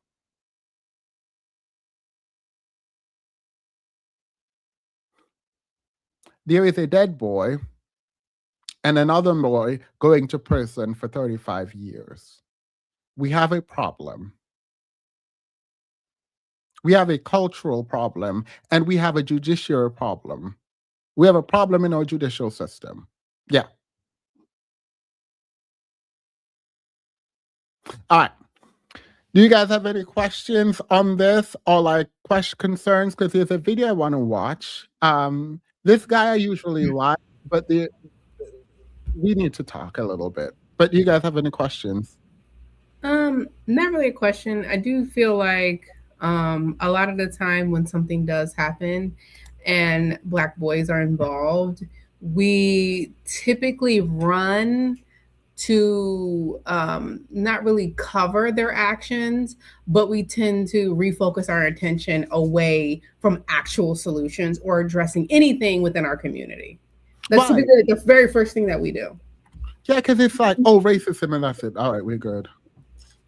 And just to add to that, right? Like when you were asking the question of why did he have a knife, I think that's an incredibly important question. And again, I really just know the highlights, so I don't know much about his upbringing and stuff like that. But you know, just statistically, it is likely that he grew up in an unsafe area, that he normalized walking around with a knife to protect himself, particularly because of his small stature. And you can correct me if I'm wrong. I'm just speculating at this point, but and that would yield to a very important conversation, which is why are we continuously raising our kids, having kids, and then raising them in unsafe environments where they, especially when they're on the smaller side, feel like they have to walk around with weaponry in order to protect themselves. Right. And I actually agree with you. Like, how unsafe must he have felt to be walking around with a knife? And Right. it does bother me because the cross-examination was so bad. I don't do like trial work, right? So like I don't want to speak out of term, but the way that I have viewed this cross-examination is absolutely insidious. Right? Like on one of the, let's see if you guys can see this on my outline. I'm not going to do this. I'm just going to do one because, like, I've already told you. Can you guys read this? This is what happened. So we are, this is the prosecution second witness, right? And this is the questioning, and the court reporter is telling you what is happening. Can you read through this questioning, someone, please? And then we'll get to what I believe a cross-examination should have entailed. DJ, you want to, or what are you doing? Oh, sorry. Yeah, I can do it. The prosecution's next witness is Robert Starr, head track coach for Memorial High School. He's also the strength and conditioning coach for the football team. He coached Austin Metcalf and his brother, both linebackers for Memorial. As prosecutor Bill Werski, a worse guy perhaps, shows jurors pictures of the Metcalf brothers, their mother wipes her eyes. Coach Starr told jurors about the importance of these team tents at track meets.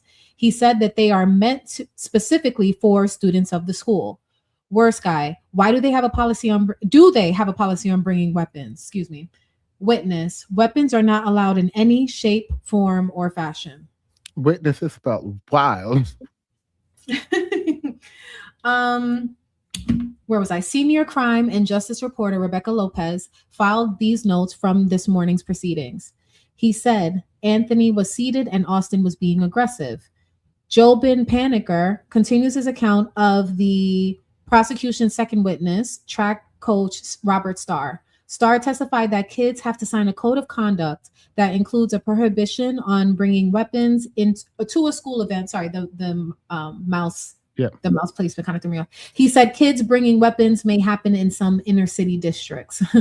He said Memorial was hosting black. That means black. Yeah, urban areas. Yeah. Okay. He said Memorial was hosting the track meet, and he asked several of his upperclassmen to be leaders on that day. He said he sent a text to Austin Metcalf to step up and be a leader that day. He said there was no official rain delay during that district meet. The coach testified that when he went over to check on the commotion at his team's tent, I see Austin on the ground and his face is purple and there's a big hole in his chest. Boy, bye. You didn't see that. Whatever.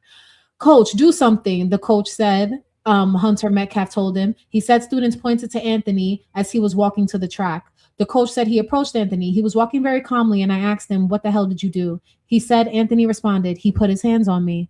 The coach told jurors he threw his hat and put his hands in the air as he was overcome by frustration and emotion. Everybody was praying, the coach testified, becoming emotional. During this testimony, Jeff Metcalf is doubled over in his seat and crying quietly, shaking his head as the coach also cries on the stand. I just knew Austin was gone, the coach told jurors. The coach identifies Anthony in the courtroom, saying he looks different now. He's clean cut today. Wow. The coach identifies Anthony in the courtroom, saying he looks different now. Oh, yeah, same thing.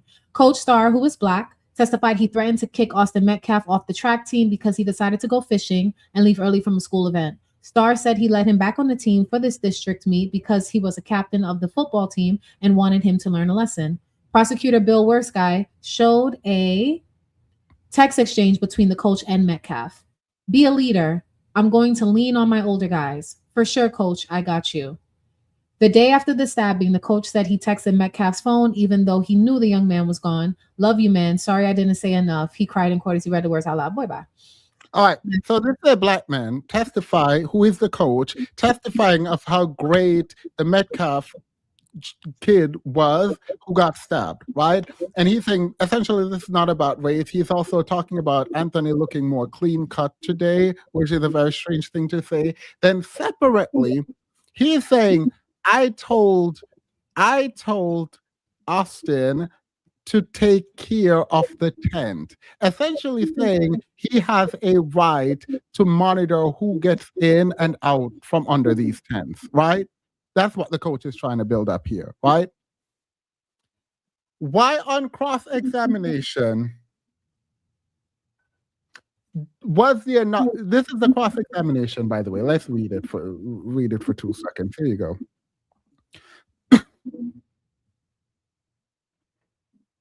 Oh, I'm sorry. No, hold on. I need to address something. Justice says, please watch your mouth. before you get put on timeout. Wait, what Like, happened? I really don't know who you're talking to. No, we can Wait, move on. wait. No, go ahead. We can move on. All right. You've been warned. All right. Defense cross-examination. On cross-examination, defense attorney Toby Shook asked the coach about track culture. Shook asked if buddies ever go and talk to someone in another team's tent. It's not common and not part of his team's policy. The coach answered because of security, people's personal belongings, etc. The coach testified he did not know that Centennial Anthony School did not have a tent that day. That's it. That's the defense on cross. So that's it. Yeah, how does that make sense? Unless the court reporter left out like super important detail and information, that was the cross-examination. You just heard. Sorry, I'm gonna mute you, DJ. Sorry, there's an echo. Sorry about that. You just heard the coach of the victim explain how great the victim is, how he told the victim to man the tent, how he's sad for the victim, disparage your client, and you go up there and you don't even talk about the culture of the game, how whether or not people can go under other people's tent, whether or not you see people going under other people's tent, like how it was raining, what is camaraderie, what is sportsmanship, what would you expect if there's a rain and another team doesn't have a tent? You don't do any of that. You just say, oh, the team that Carmelo was on didn't have a tent. That's the only thing you want to establish? I literally, my first question was, what are the tent rules? Like, I want to know how people engage between tents. That was like my number one question. Like, how are people not? You telling me out of all these tents that are out there with different teams, the teams aren't like friends and they'll go in and out of each other's tents? Right. And also, coach, is it okay for your student to put their hands on another student if they do not want to leave the tent? Right. Do we physically remove? Are we allowed to physically remove people from tents?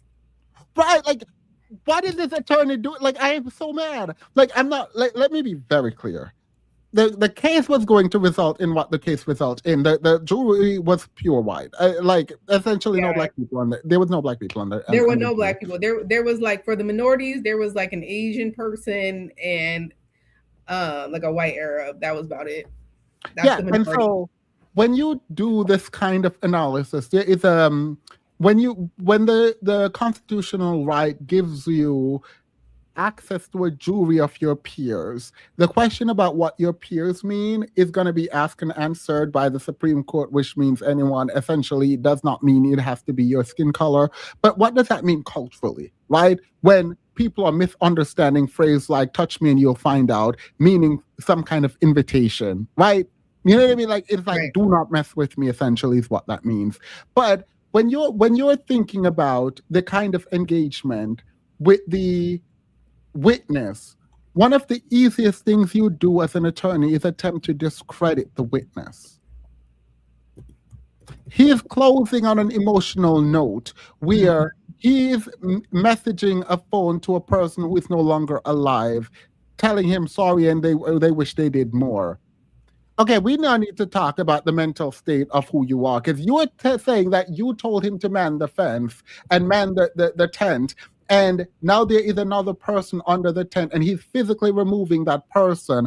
Are you okay with your students physically removing other students from under a tent in the rain? Right, because what does man the tent mean exactly? He would have to break that down to me. When you tell a student to man the tent or be in charge, what does that entail? What are the responsibilities? Are they the ones who's supposed to be making sure who comes in and out of the tent? Are you asking him to regulate? Like, there's so many questions. So the defense just really sat there and be like, well, case closed. Oh, jeez. They said, wrap it up, we're done. Again, based on the facts as I know them, he was always going to be convicted. The issue is, where was the fight here? It seems like everyone accepted the outcome before even trying to do anything about it. Like, oh, it is what it is. We just gonna sit back. The fact that you didn't even let him, I feel like when it comes to self-defense cases, everything is about your mind state and what you were thinking at the time of the crime. Everything. And if y'all aren't going to tell me what this boy was thinking, I don't even know what we're talking about. Right.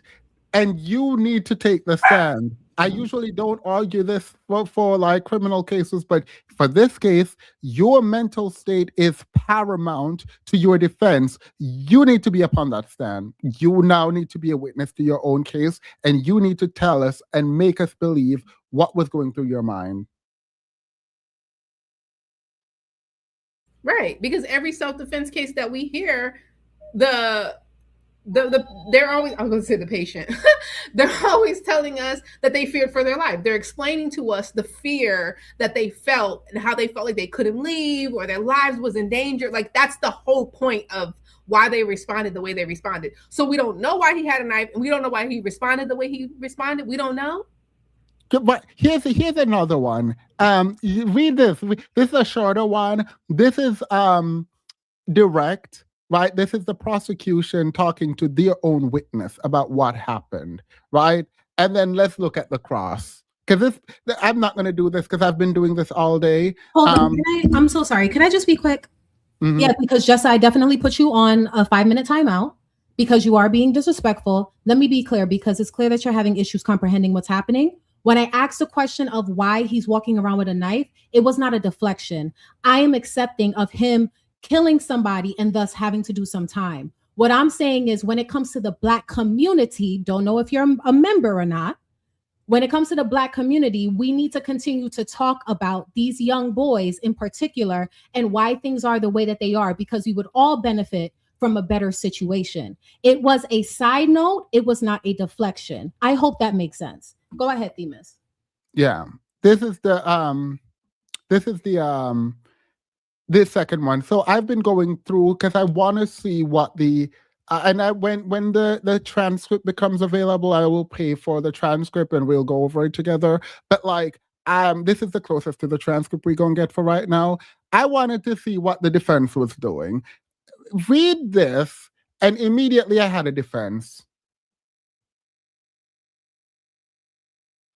All right. The next young witness, the ninth of the trial so far, is a 16-year-old from Memorial High School. He was at the track meet that day and testified that he heard Anthony say, "I'm a nobody," when asked by students under tent who he is and why he is under the memorial tent. The witness told jurors Anthony said, "I'm not leaving, F y'all, and y'all a bunch of pussies, peas, y'all not gonna do nothing about it," when he was asked to leave.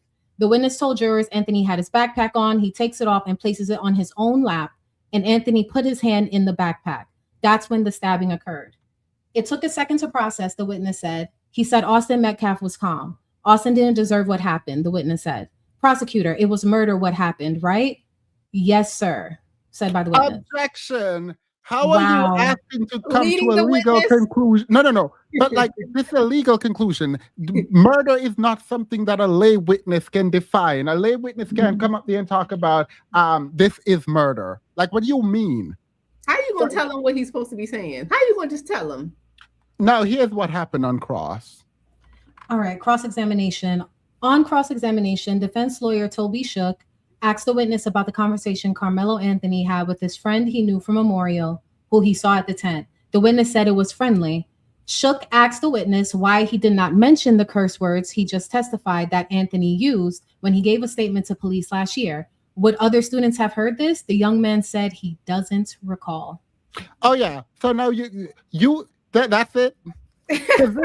This is what you should have done, and this is what is pissing me off. This is the last one. I'm not going to put any more up there because I'm annoyed. Here's the thing. You don't sit up there and say, "Oh, he said these things, but I don't recall if anyone." How close were you to? This is how you build this. So, how close were you to Carmelo at that day? You're going to have to say real close. Because you have to be real close for you to be the only one to have heard him say all them things. You're the only one to testify he said all those things. You must have been real close. Mm-hmm. No other witness heard this, but you heard him say that F you and that they couldn't get him out of there. And that wouldn't be something that you would tell the police officers. Yeah, okay. Right. Yeah, this was like no effort was put in at all. And so is it school policy to fight someone who told you how to F off?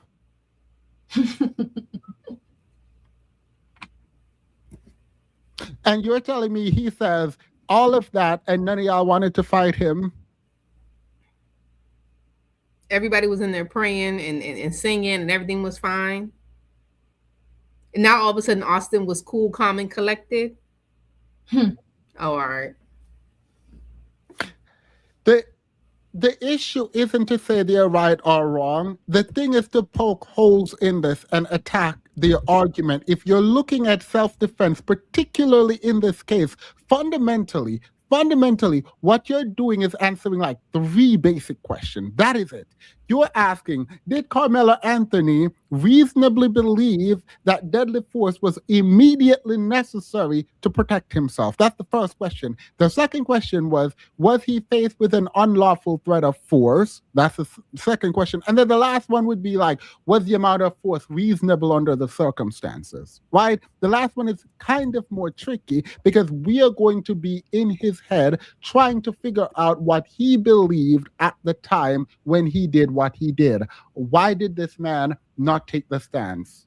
This boy not take the stance, defense attorney? Like, I'm not even arguing the verdict at this point. I'm arguing the counsel, the effect, like like this is not a very technical case. You know what I mean? Where we're getting down to like the DNA level, or it's high level medicine, or maybe it's like a contractual issue where we're getting that. Like, this is not. These are basic questions that just were not asked. Yeah, again, I need the full transcript before I drag the attorney specifically. Because the first thing out of your mouth, so this is what the opening should have looked like. I respect this person, whatever, but this is not a good video. I do not like this video at all. Let me put that up front. But there's elements of this video that makes a good opening argument. I'll let you know where. You guys can tell me when to pause and talk or whatever. This is the last bit. And then we'll see where we at for Love Island. For 35 years. He was 17 when the stabbing happened. He's 19 now. He had a 3.7 GPA and was the captain of the school's football team and the track and field team. 3.7 means he was successful in the classroom. He was focused on the books. Captain means he was a leader. By the way, this is going to annoy a lot of people because if we're talking about the facts of the case, it's very easy to think, I just want to hear the facts, what was right and what was not right, right? The issue with that is for cases and opening arguments, just generally, you're creating a narrative about an individual. You want to be the person to create the narrative that the jury believe. And part of what you need to do is tell a compelling story. Because the defense is trying to say, the defense needs to say he's a good, great person. The prosecution is going to say he's a demon from hell who wanted to kill someone. He's the oldest of 4 kids, which also signals some leadership in the home. He worked at Foot Locker and H-E-B grocery store as a teenager, 2 jobs, so he was responsible. Going into the day that changed his life forever, he was an honor roll student athlete, 2-sport captain with 2 jobs and no criminal record. His parents are together to this day. His mother is a stay-at-home mom who says her life's mission is to ensure her kids were loved, nurtured, and supported. My son didn't intend to hurt anyone. Yeah, that's a chop. This statement right here, love her down, because any mother would say this. You don't know this. Yeah, I was just about to say, you don't know what his intentions were. We don't know because we ain't heard it. Yeah, but again, this is a good opening argument. Yeah. This is mind you, if the defense attorney did less than this, please know he gonna get dragged. It is what it is. For sure. My son was defending himself. People want to date. After they still got what they wanted. After they still got what they want, they still want to date. She said they put God first in everything that they do. So it was a structured two-parent home with stability, faith, and love. His family walked out of the court after his sentencing, sending a message of love, even though you can tell they are deeply hurt, but they are No, he can do parole after half this time. And was it mandatory? Was it a mandatory 35 years? I think not, but I can check. Let me I check. heard he's eligible for parole at the halfway point. Yeah, no, I know that, but was it mandatory that if you got convicted for manslaughter in the not manslaughter, murder in the first degree, is it mandatory? I can check this and find out. Come back to you. That's a super simple thing to check. emotionally resilient.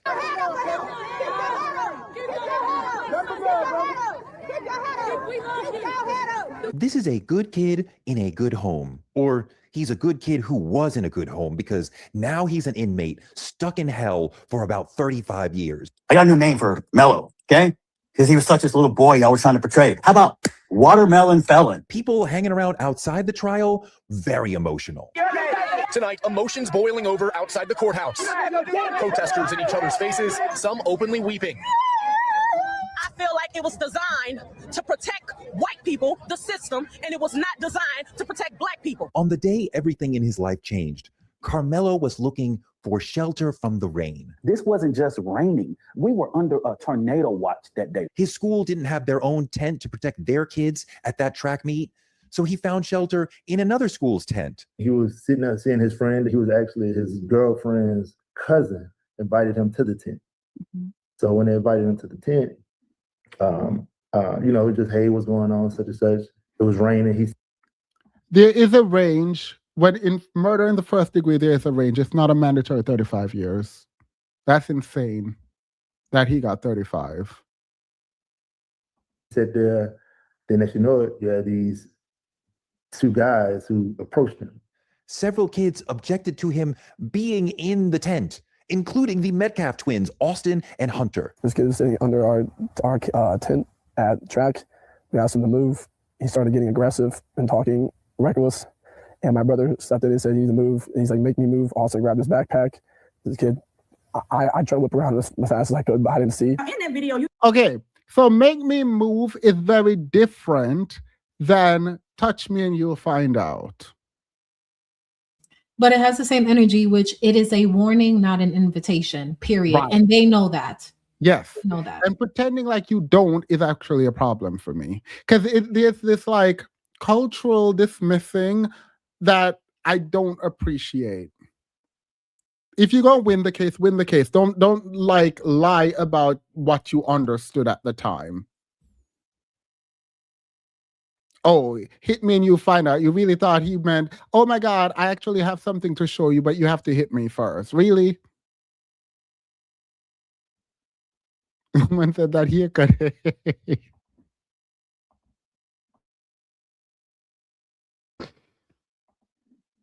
You hear Hunter clearly say it was him and Austin going at Carmelo. You also hear him say that Austin grabbed Carmelo's bag.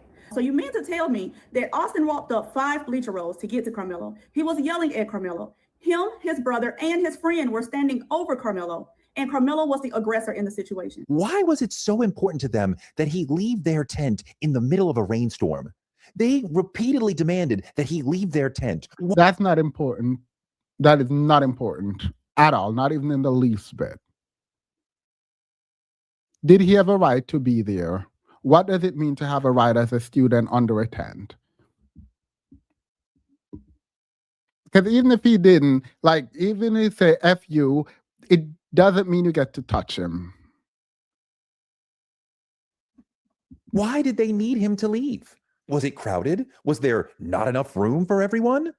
Or were they being territorial? The twins' father has talked about how his late son was a warrior. He talked about hunting and toughness. You see these two twin thugs? This is who they want us to believe are victims. 2 6-foot bullies. Maybe black women go always be out here doing what needs to be done in terms of like how to frame. I wish that black women would focus on like black femicide the way they do this. But yes, this is great framing. I'm not saying she's right, by the way. I'm saying this is good framing for the defense. I'm desperately in need of that transcript to see what the defense said. Walked up to Carmelo Anthony, who's between 130, 140 pounds, soaking wet, walks up to him, intimidating him. And this is who they want us to believe are the victims. One widely shared Substack by Dr. Stacey Patton, whose work I talked about in my video about spanking kids. Dr. Patton noted that Jeff Metcalf unintentionally described his son's boyhood as steeped in warrior fantasies. Dr. Patton wrote, speaking to Jeff Metcalf, father of the deceased, quote, "You told us about the kind of white boyhood Austin was raised inside. It was a boyhood steeped in conquest language, hunting rituals, warrior fantasies, masculine toughness, and the romance of force. You told us about a child praised not just for being kind, curious, gentle, or careful, but for becoming a leader and a warrior in a racist culture where those words too often mean dominance. You taught Austin what it meant to be a warrior. You taught him that toughness was honorable. You taught him that taking up space was normal. You taught him that confrontation was courage. You socialized Austin into entitlement long before he ever reached that track meet. You failed to teach your boy that Black children have boundaries. You failed to teach humility, restraint, or the sacred fact that another person's body is not your jurisdiction. You failed to teach him that another child's space is not a challenge to be conquered. You failed. This writing is actually really good, except the part where it says, you fail to teach your boy that Black boys have boundaries, right? Because the question then becomes, how do Black boys enforce said boundaries when crossed? Well, my question was going to be, you're saying that the white father failed to teach his boys appropriately. So then I'm going to have to ask, what are we doing to teach the Black boys? No, that's the same question I meant. That's the same. Okay. That's the same question, because there's a knife involved in school. Like there were decisions that were made. There was a decision that could have been made that would have been for your son's self-preservation. Like when he walked in that tent and saw a group of boys that were not his people, that were not his kind, that were not from his ilk, and he saw they were being hostile to him. If you were making an analysis in your head about protecting yourself and understanding yourself in society and what that means for you to be a Black person, you would have made the decision. And here's the issue now.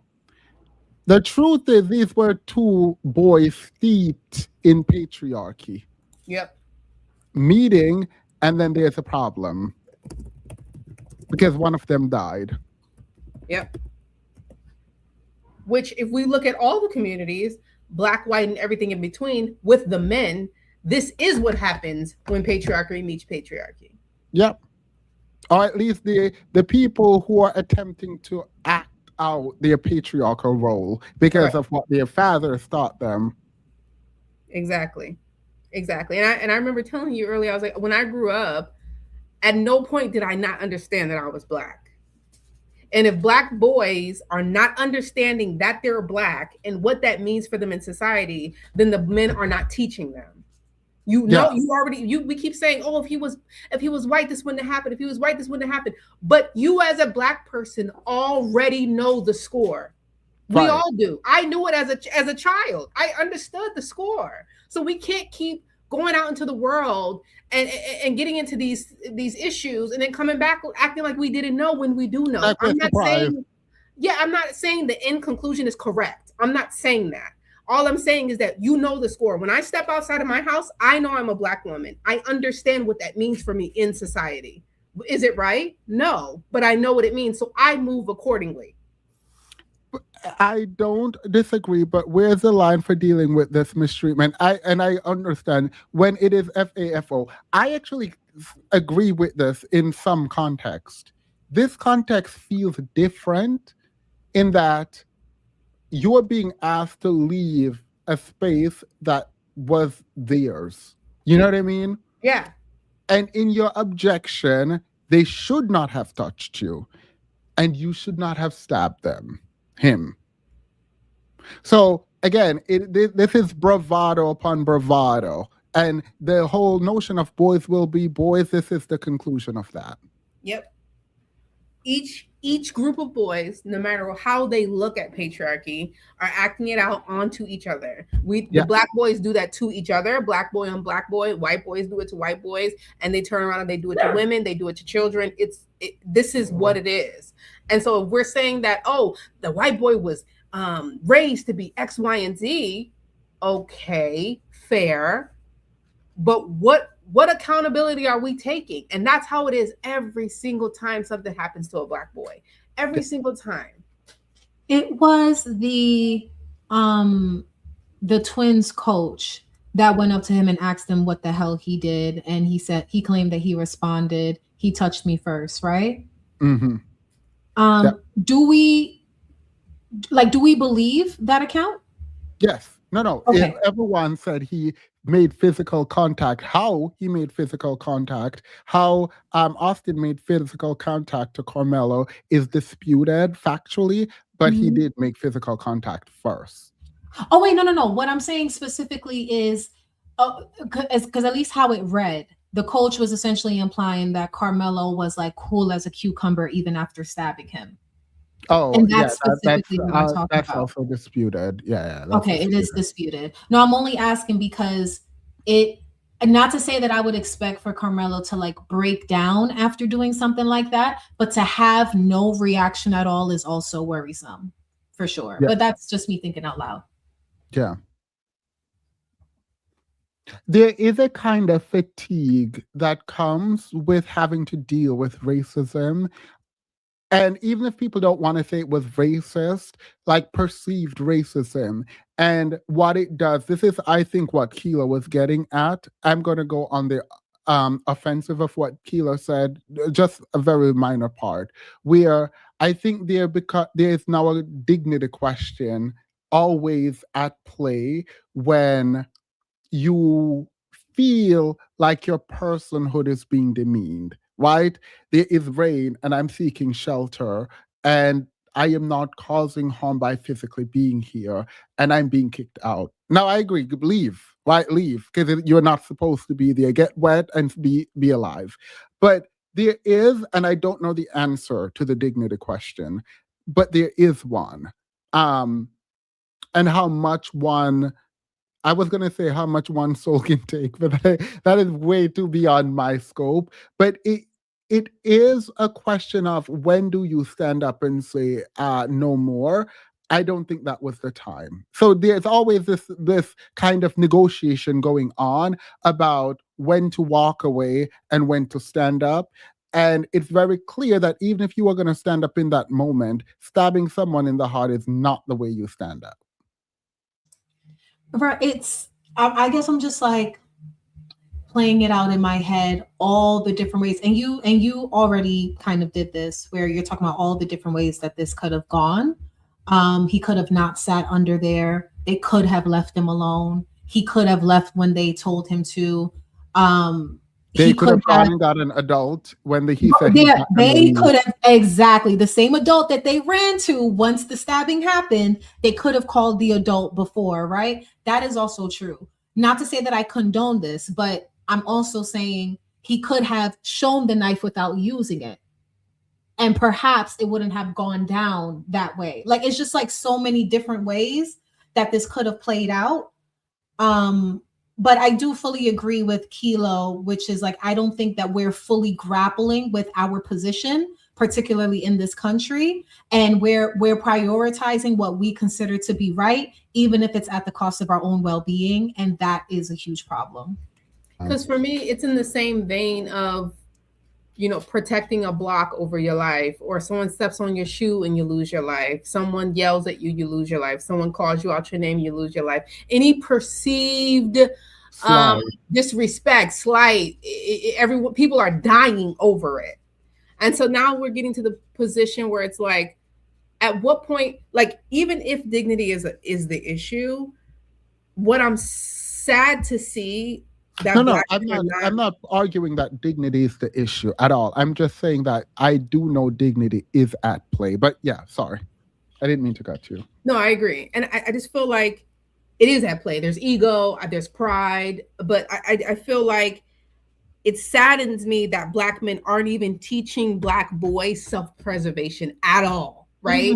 Like if I'm literally, even as a woman, I have to think about this, obviously, but even as a Black person, if I am in an all-white establishment, I am very much aware that I am in an all-white establishment. You know what I mean? Yeah. Like, this is not about, oh, can I fight all these people? Can I take all these people? It's not even about all of that. These boys don't even have this innate understanding to protect themselves. That's gone. I think part of this is theorizing, so apologies in advance. I think there is an unwillingness, if you want to achieve or engage with some level of masculinity in patriarchy, that requires denial of your own subjugation, because to accept your position and be vigilant in the way you need to protect yourself is to accept a system where you are at the bottom. And I don't know that a lot of the psyche can do it. And I think a lot of men, Black men in particular in white spaces, try to assimilate and ignore their sociopolitical positioning, because to acknowledge it is to be not just different from, but less than. Where I think, in my experience, anecdotally, I think Black women are more willing to accept the reality for the system as it exists and navigate in that system as it exists, as opposed to being delusional about equality in said system. Agreed, especially because like we've been prepped by our parents, by our older siblings, by our relatives. Like Black girls were prepped. We're told, oh, make sure you're not out at night by yourself, and make sure you do this and make sure you do this. So it's almost impossible for us to not be aware of the world that we live in, because we were warned about it from when we were we're able to like comprehend what somebody's saying to us, essentially. You know how many times I've heard within my family in different ways that white people don't care about you? Yeah. No, I mean, I think this comment is so real. Black men don't realize that they are, anyway, they are right alongside us at the bottom, right? Agreed. And this this is what comes up even in dating, where Black men come online and be like, oh, you're at the bottom, you're at the bottom, you're at the bottom, Black women at the bottom, Black women at the bottom. And it's like, when we saw Casey, when we saw Casey behind that door by himself, no one chose him. The only unambiguous Black man up there, no one wanted him. You too are there, right? And so there is this unwillingness, this cognitive dissonance, this discomfort around acknowledging the reality of sociopolitical positioning of yourself as a Black man. And that's a problem. Yeah. I mean, how many times have we seen or heard Black men come on some type of talk or debate and they deny that they're being oppressed? Yes. Not only deny it, but also attempt to push further down the women around them, right? Not realizing you're creating permission for other people to disrespect the Black women, and further shifting your position down. Because if you cannot protect your community, you're also even under the patriarchal paradigm for masculinity, you would have failed. I think that's that is the aspect of masculinity that they don't value. Right. Like clearly, right? Because they don't take pride in defending Black women. But again, it's almost like, well, why would we even expect them to when they're victimizing Black women in their own way? They're showing the indifference or the hatred, whatever you want to call it. And so of course they're not going to care if they see other people of other races engaging in similar behavior. Yeah. Yeah. And so now we have a Black boy who is acting out, a white boy acting out, and now the white boy dies, Black boy gets his entire life taken away because white boy entire life is also gone. Right. Yeah. And this is happening in our community all day, every day. But everyone is so caught up in like racism, which but there is also a separate cultural conversation that needs to be had. And until we start having that conversation, it's not going to change. Mind you, it is the absolute height of like ignorance for me when they do the same thing when like a white woman stabs a black man or like lies on him about RAPE, and Right. then they're like doing Emmett Till conversation ex post. But Yeah. we knew this ex ante. Like we should Right. have been having this conversation before that happened. Correct. And it's like the fact that we have statistics that are showing us that boys who are in their preteens to their mid-20s are actually being taken out by each other on a large enough scale that's dwindles down our population for Black men over 25. And we're not addressing literally anything to do with the Black culture. We are addressing nothing. You realize, like, out of this whole thing, nothing was addressed.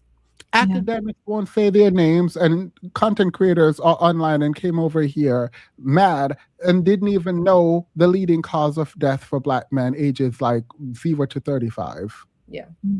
Which Actually, is, I just looked it up. I just looked it up literally like the other day. I believe it's 44. It's the number one homicide is the number one killer for Black men from from when they're born to 44 years old. yeah, but how do you have conversation about protecting Black men and like make these video essays and don't know like a basic fact about what is causing unaliving? Well, then they would have to address themselves, and we all know that is not happening.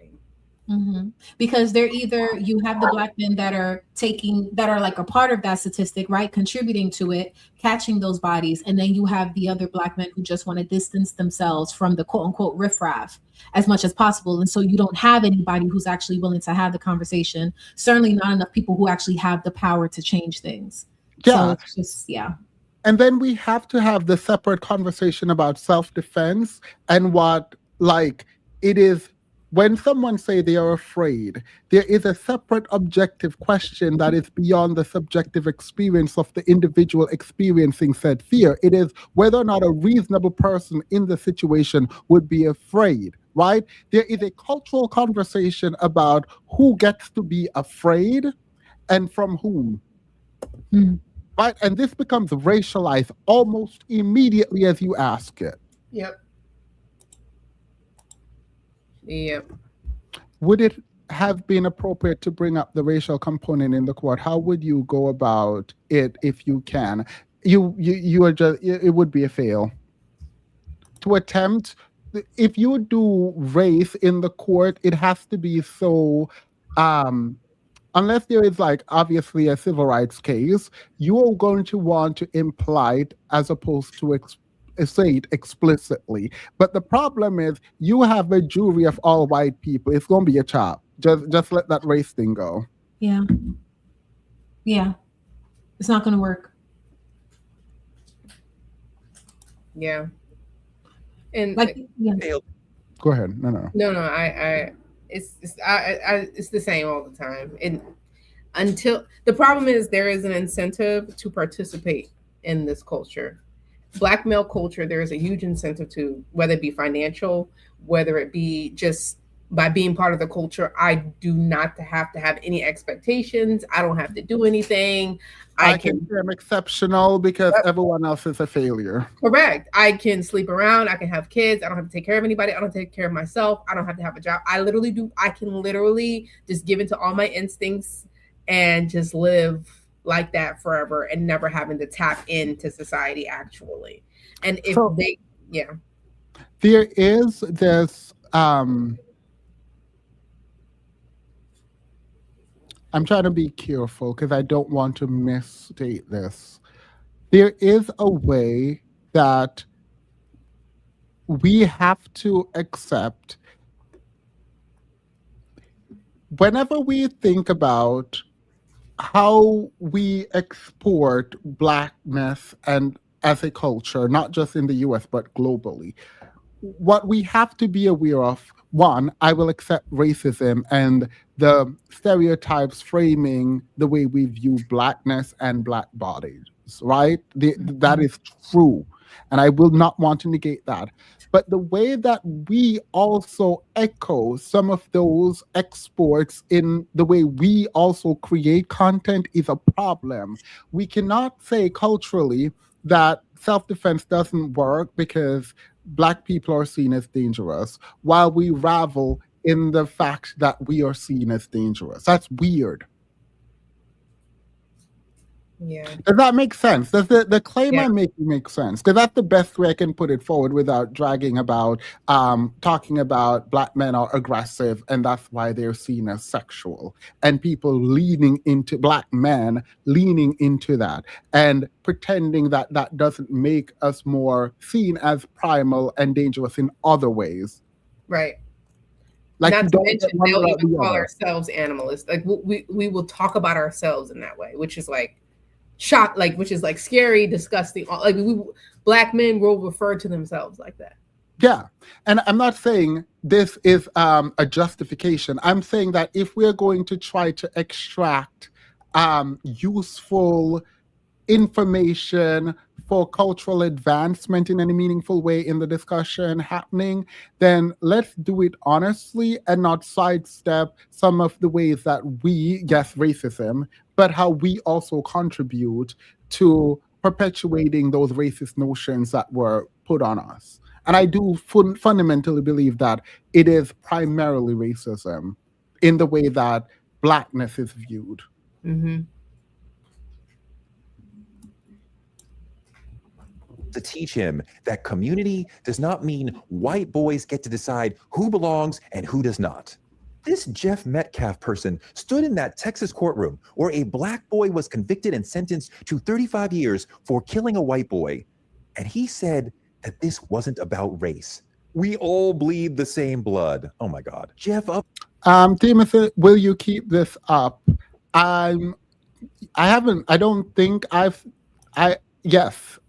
Currently, yes. But afterwards, I'll talk to Kilo and DJ and we'll see. But I do actually think we need to stop here because I just realized it's almost 9 o'clock and I'm so sorry. I'm so sorry. This is very serious and important conversation. I'm stressed, but I am so sorry. Let's skip to somewhere else. A racial privilege, and it falls along racial lines. In America, two people can claim the exact same fear, and only one of them is believed. Most self-defense laws depend on whether your fear was reasonable. But who decides what fear looks like in a society that associates Blackness with criminality and danger? Self-defense cases are rarely about what happened. They're about who society deems has the right to be scared in the first place. And that raises the bigger question: who really gets to be scared in America? Carmelo Anthony never actually had. Yep. I agree with that discussion. Now, let's talk about how we play a role in a cultural conversation about whether or not we have the capacity for fear and should be fearful of others and whether others should be fearful of us.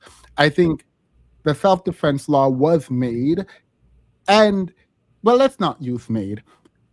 In the implementation of self-defense as a means for not going to prison for harming other people, I do think it is statistically disproportionately used to protect whiteness from Blackness.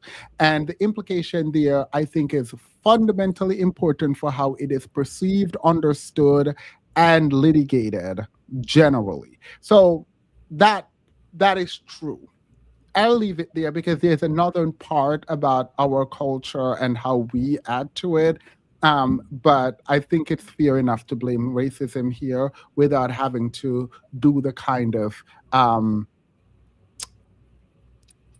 specific analysis that might overshadow the broader problem, which is racism. And I think we ultimately get at where Black men want us to get and away from what racists want us to not talk about. But I do not want to remove the kind of personal responsibility we have. But for now, I'll leave that be. Any final thoughts? Because we gotta go. No. This was just tough. This was a tough one. It is. Yeah. I mean, yeah. I appreciate you all for hanging in there with me because I do know this is not you guys are smart, so it doesn't really matter. I think you guys can handle yourself regardless. So I don't have to apologize for this. And I appreciate y'all for sticking through it and helping me with this. Of course. I really should have stayed better on top of the case, to be honest. But like usually when it's situations like this, I will admit, like I try to keep my distance. Yeah. For me, I couldn't keep my distance because one person's life has ended and both persons' life has ended. I was thinking about Austin life has ended, but also, Carmelo life is done too. It's just always like extra heartbreaking when the tragedy was just so avoidable, like so incredibly avoidable. So many points you were going through them. You were going through them, and that was just a few. Like there were so many different ways. The school could have gotten a tent. Like it's that not was a the rain. easiest part. Yeah, it's just wild. I hate that Themis was attacked on TikTok for asking basic questions about their case. By the way, I found out about it on TikTok and I was trying to find out what happened. I hope you were actually there because I remember feeling like having a slightly out of body experience because I was called every name in the book for my ignorance and admitting ignorance. And I'm asking basic facts about. So one of the questions was like, oh, is it illegal to have a knife in the school? And someone was like, sorry. I said, is it wrong to have a knife at a school event? And someone was like, it's not illegal. It's not illegal. And I said, wait, that's not what I'm asking.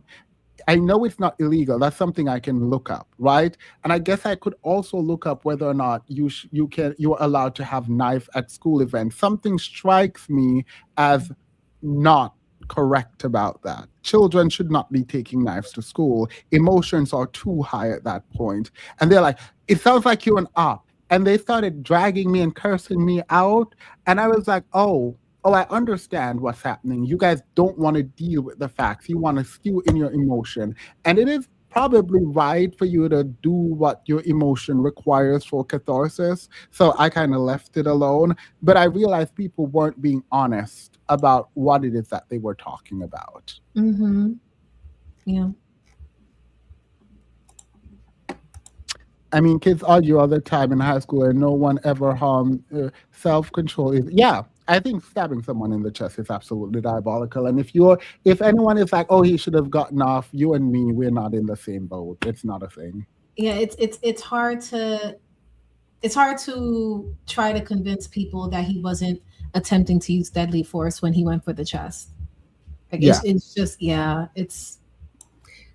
Well, I mean, go ahead. Yeah. No. We're just because he didn't speak. We're just lacking so much information because I can't. There's just so many things I don't understand that I need to know his mindset. Like I need to know what he was thinking was going to happen, what was happening, what did he perceive to be happening. Like it's just I'm just lacking way too much information. Yeah, he should have taken the stance. Yeah. It definitely would have.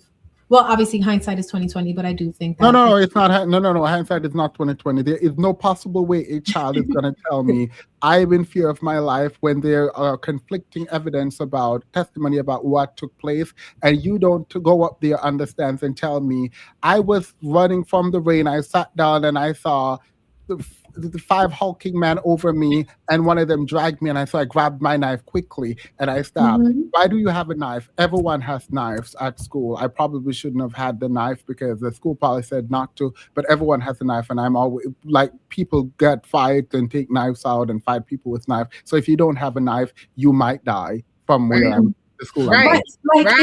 That's what I was thinking, and I felt like I was a bit silly, but it's like to ask him why he had a knife when he ultimately ended up being attacked and having to defend himself. That's actually quite interesting. Like, for situations like this, actually, that's why I walk around with a knife. You prep your witness, you prep your client to go up there and express that which took place. You don't set him down. Like, we're trying to get what he thought and whether or not he had reasonable fear in his mind, and he does not take the stand. Girl, please. Absolutely not. It's going to be a chop every time. That attorney is absolutely out of pocket because you need to go up there and I need to see the fear in your eyes when you talk about what you were going through in the moment that these 3 6'2" men or 10 6'2" men were over you trying to drag you out there and you didn't even know if they were trying to drag you out because it does not make sense to drag me out in the rain when I'm seeking shelter. So of course I thought they were going to beat me and fight me and kill me. Like, this is not, by the way, this is not me saying that's what happened. I'm saying this would be the perception of what Carmelo thought was happening that caused him to act the way that he did. But he didn't talk, so 35 years. Yeah. I mean, unfortunately, that is Mind you, that might have not have been enough because jury of non-peers.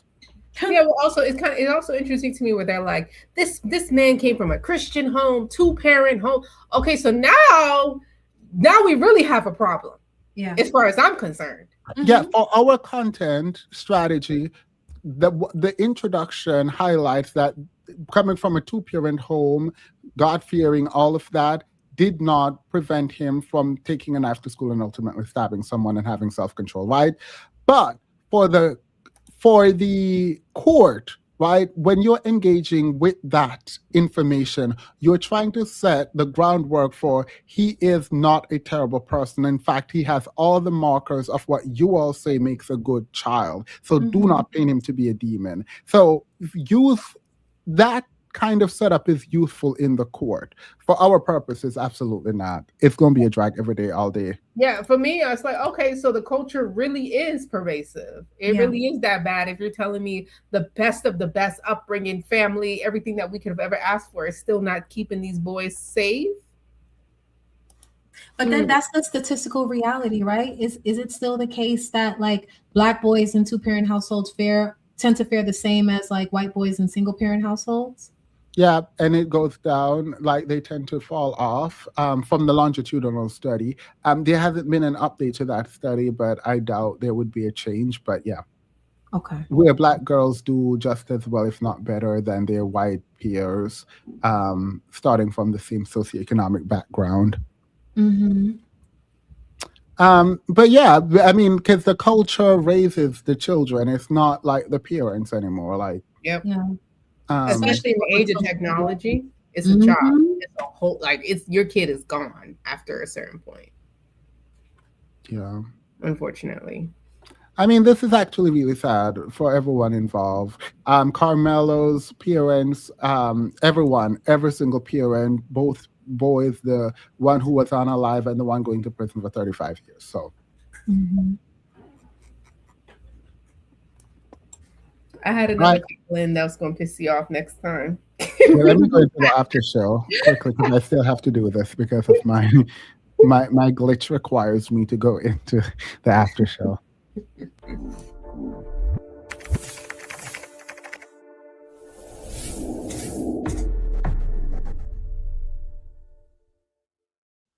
Yeah.